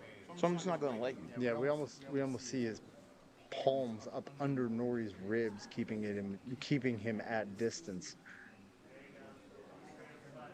Nori trying to work that guard a little bit higher, just to pull him down, get a little bit of leverage on Matt. It's always so hard when someone's pushing so much into your chest. You want to break their posture, but yeah. Like, as long as Matt Cox has those frames against him, it's like, is it even worth the effort? Well, and that's just it. He's essentially made himself a pyramid structure. Good pressure down on the chest and into the armpits, and then a good wide base of the knees. There we see Matt Cox go ahead and disengage again, working around to the north-south position. Nori not inverting enough to give Matt a path to the backpack. Nope. And here we are with the head and arm one more time, as Nori looks like he's trying to sit back towards the heels. Ref's going to go ahead and reset them. They were pretty close to the edge, so this might be the best opportunity to reset them towards the middle.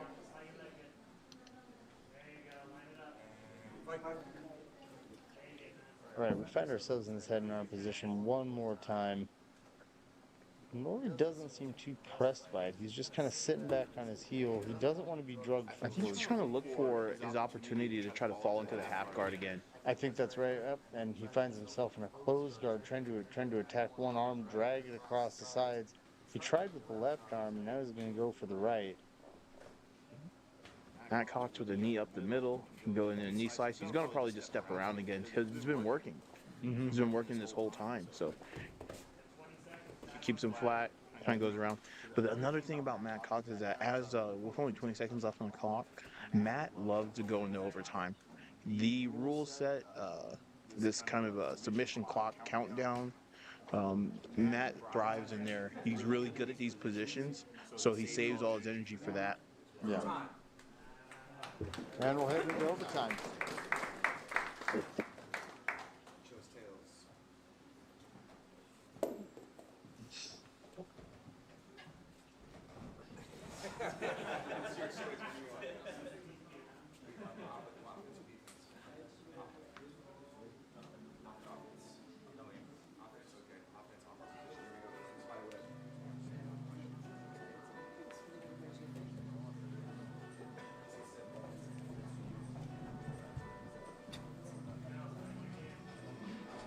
Control G.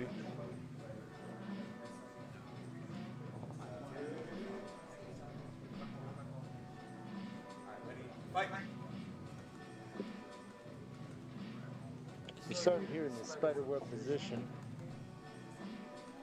Matt rolling Nori up, stacking him.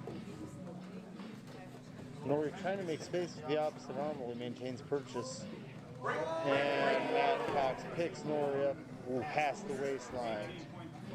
18.3 seconds. So Nori rode for 18.3.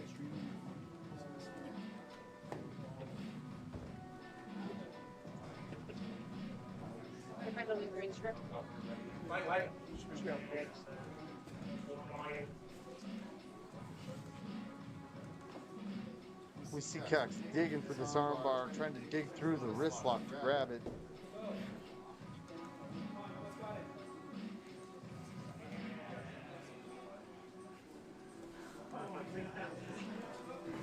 Oh, there it might Tight be. wrist control. And there's the armbar.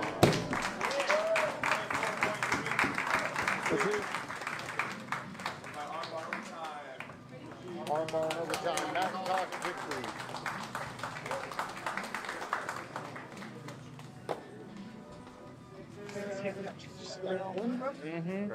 His elbow was in front of his pelvis, bro. There's no money on the line. You guys are just ligaments gone. Full send, baby. Full send. You just said, I can't help but notice the tape now. Where? Next two are ready. Yeah, tape. Next shot. Marco and Yamaguchi. Championship match. Championship. Championship. Alice, have you What was that? Okay. All right, next up we have our championship match. Marco Ariello and Genki Yamaguchi.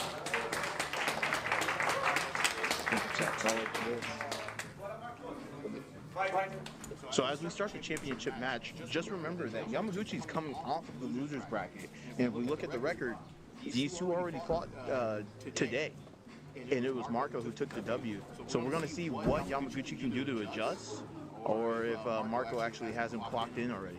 We're looking much more aggressive in this final round. Both these competitors know that, there's no match after this, so they can kind of leave it all out on the mat on this one. But I think from Yamaguchi's perspective, he knows that he has to attack Marco. If he lets Marco start to set the pace and determine things, it's going to be in trouble. They're getting close to out of bounds. Head and arm, and the ref's going to reset.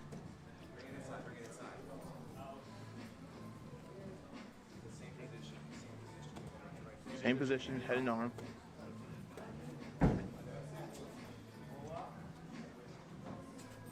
Marco's going to get one hand down onto the mat to try to hopefully stabilize himself before he transitions out of it. Marco looks pretty comfortable here. I don't see a lot of panic-based movement. I see a lot of control. So you gotta base. think about it. It's really hard for Yamaguchi to really drive or create any base from there. So it's going to be really hard for him to, from that head and arm, have done anything.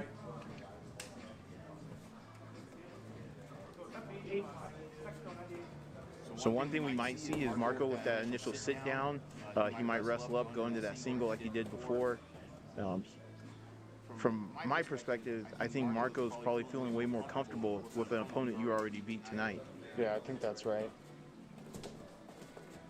have a double foot sweep attempt. Yeah, but so what we're seeing, Yamaguchi definitely more aggressive on the stand-up than any other match that I've seen him before tonight. Absolutely. Yamaguchi definitely the one in center. So see, Marco's going to get ready. There it is.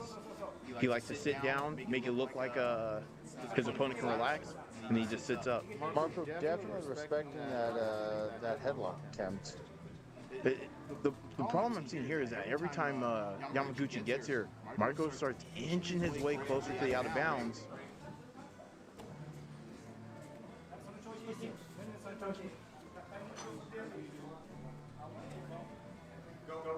Damn. So from there, a really good attempt from Yamaguchi's corner. He really went in for that deep single. Yeah, that has really frustrating. Yeah, that deep inside trip. And there it is. Marco goes in, starts the sitting, ends up come up, and now we're in trouble. Because this is where they found themselves earlier. Is Marco driving? It's almost like it's just the pressure game on that bottom leg. Yeah. Yamaguchi trying to maintain frames. This whole match definitely rhymes with a lot of similarities to their first match, and it cannot be good for Yamaguchi to find himself in this position again. Mm-hmm. Well, I know from experience too, when you face the same competitor multiple times, especially in the same day, and it feels like you're replaying the same match, you know exactly what your weaknesses are going to be. Because you know what worked for that guy the last time. It's not like your game has evolved drastically in the last hour and a half.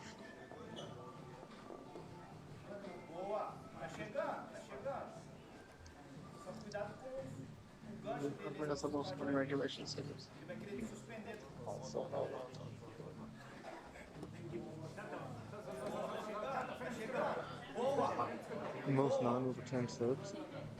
Okay.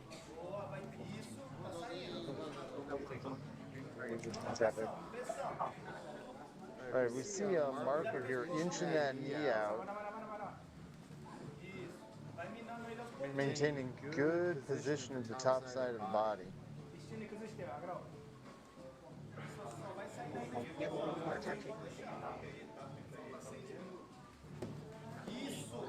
And now we find Marco in mount, beginning to force Yamaguchi's right arm above the head. This is methodical, this is systematic, this is jiu-jitsu.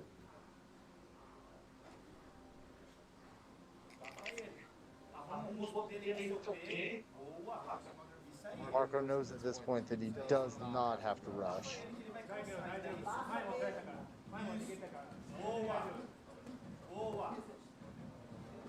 It's an interesting technique here as Genki bridges in this mount position. Marco's kind of up on his toes as he walks forward. I think that uses his body weight to push the knees forward, kind of creating a pike on the head.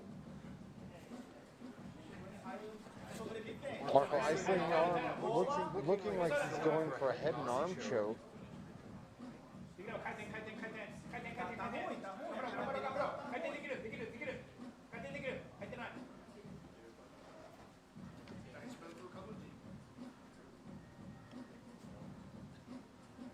Of coaching in multiple languages.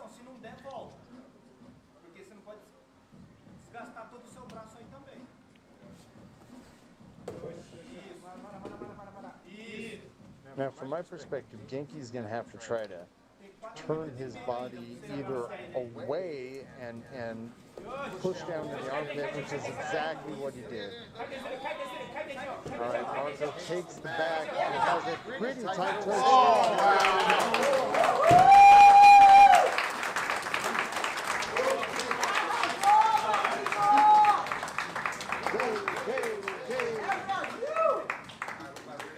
What was the count on that, Joe?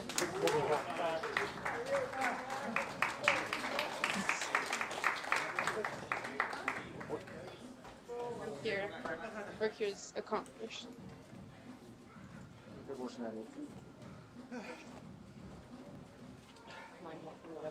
ahead, dude.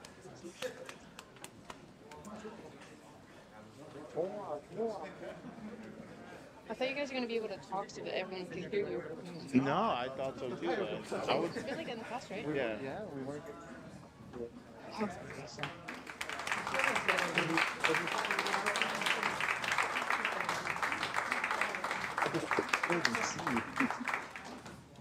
How do you take that to the airport?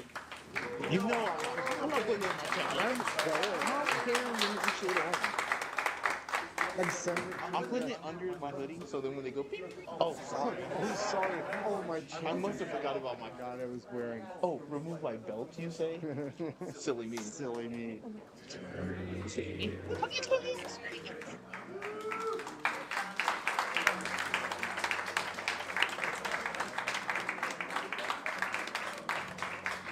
It's up to $230.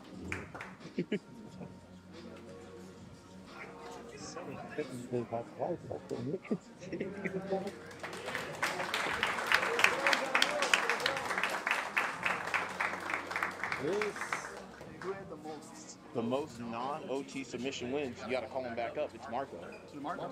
It's Marco. Another check.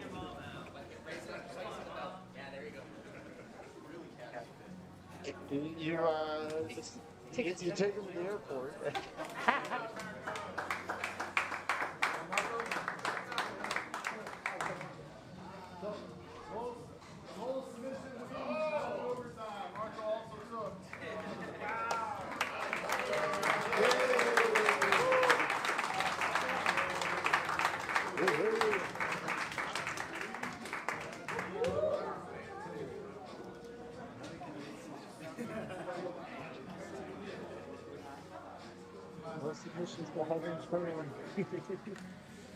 Look Russian.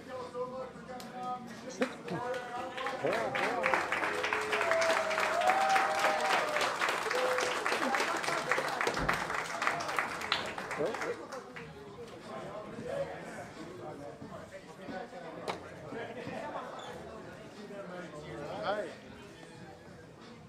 Yeah, I'm gonna help You got the full animal.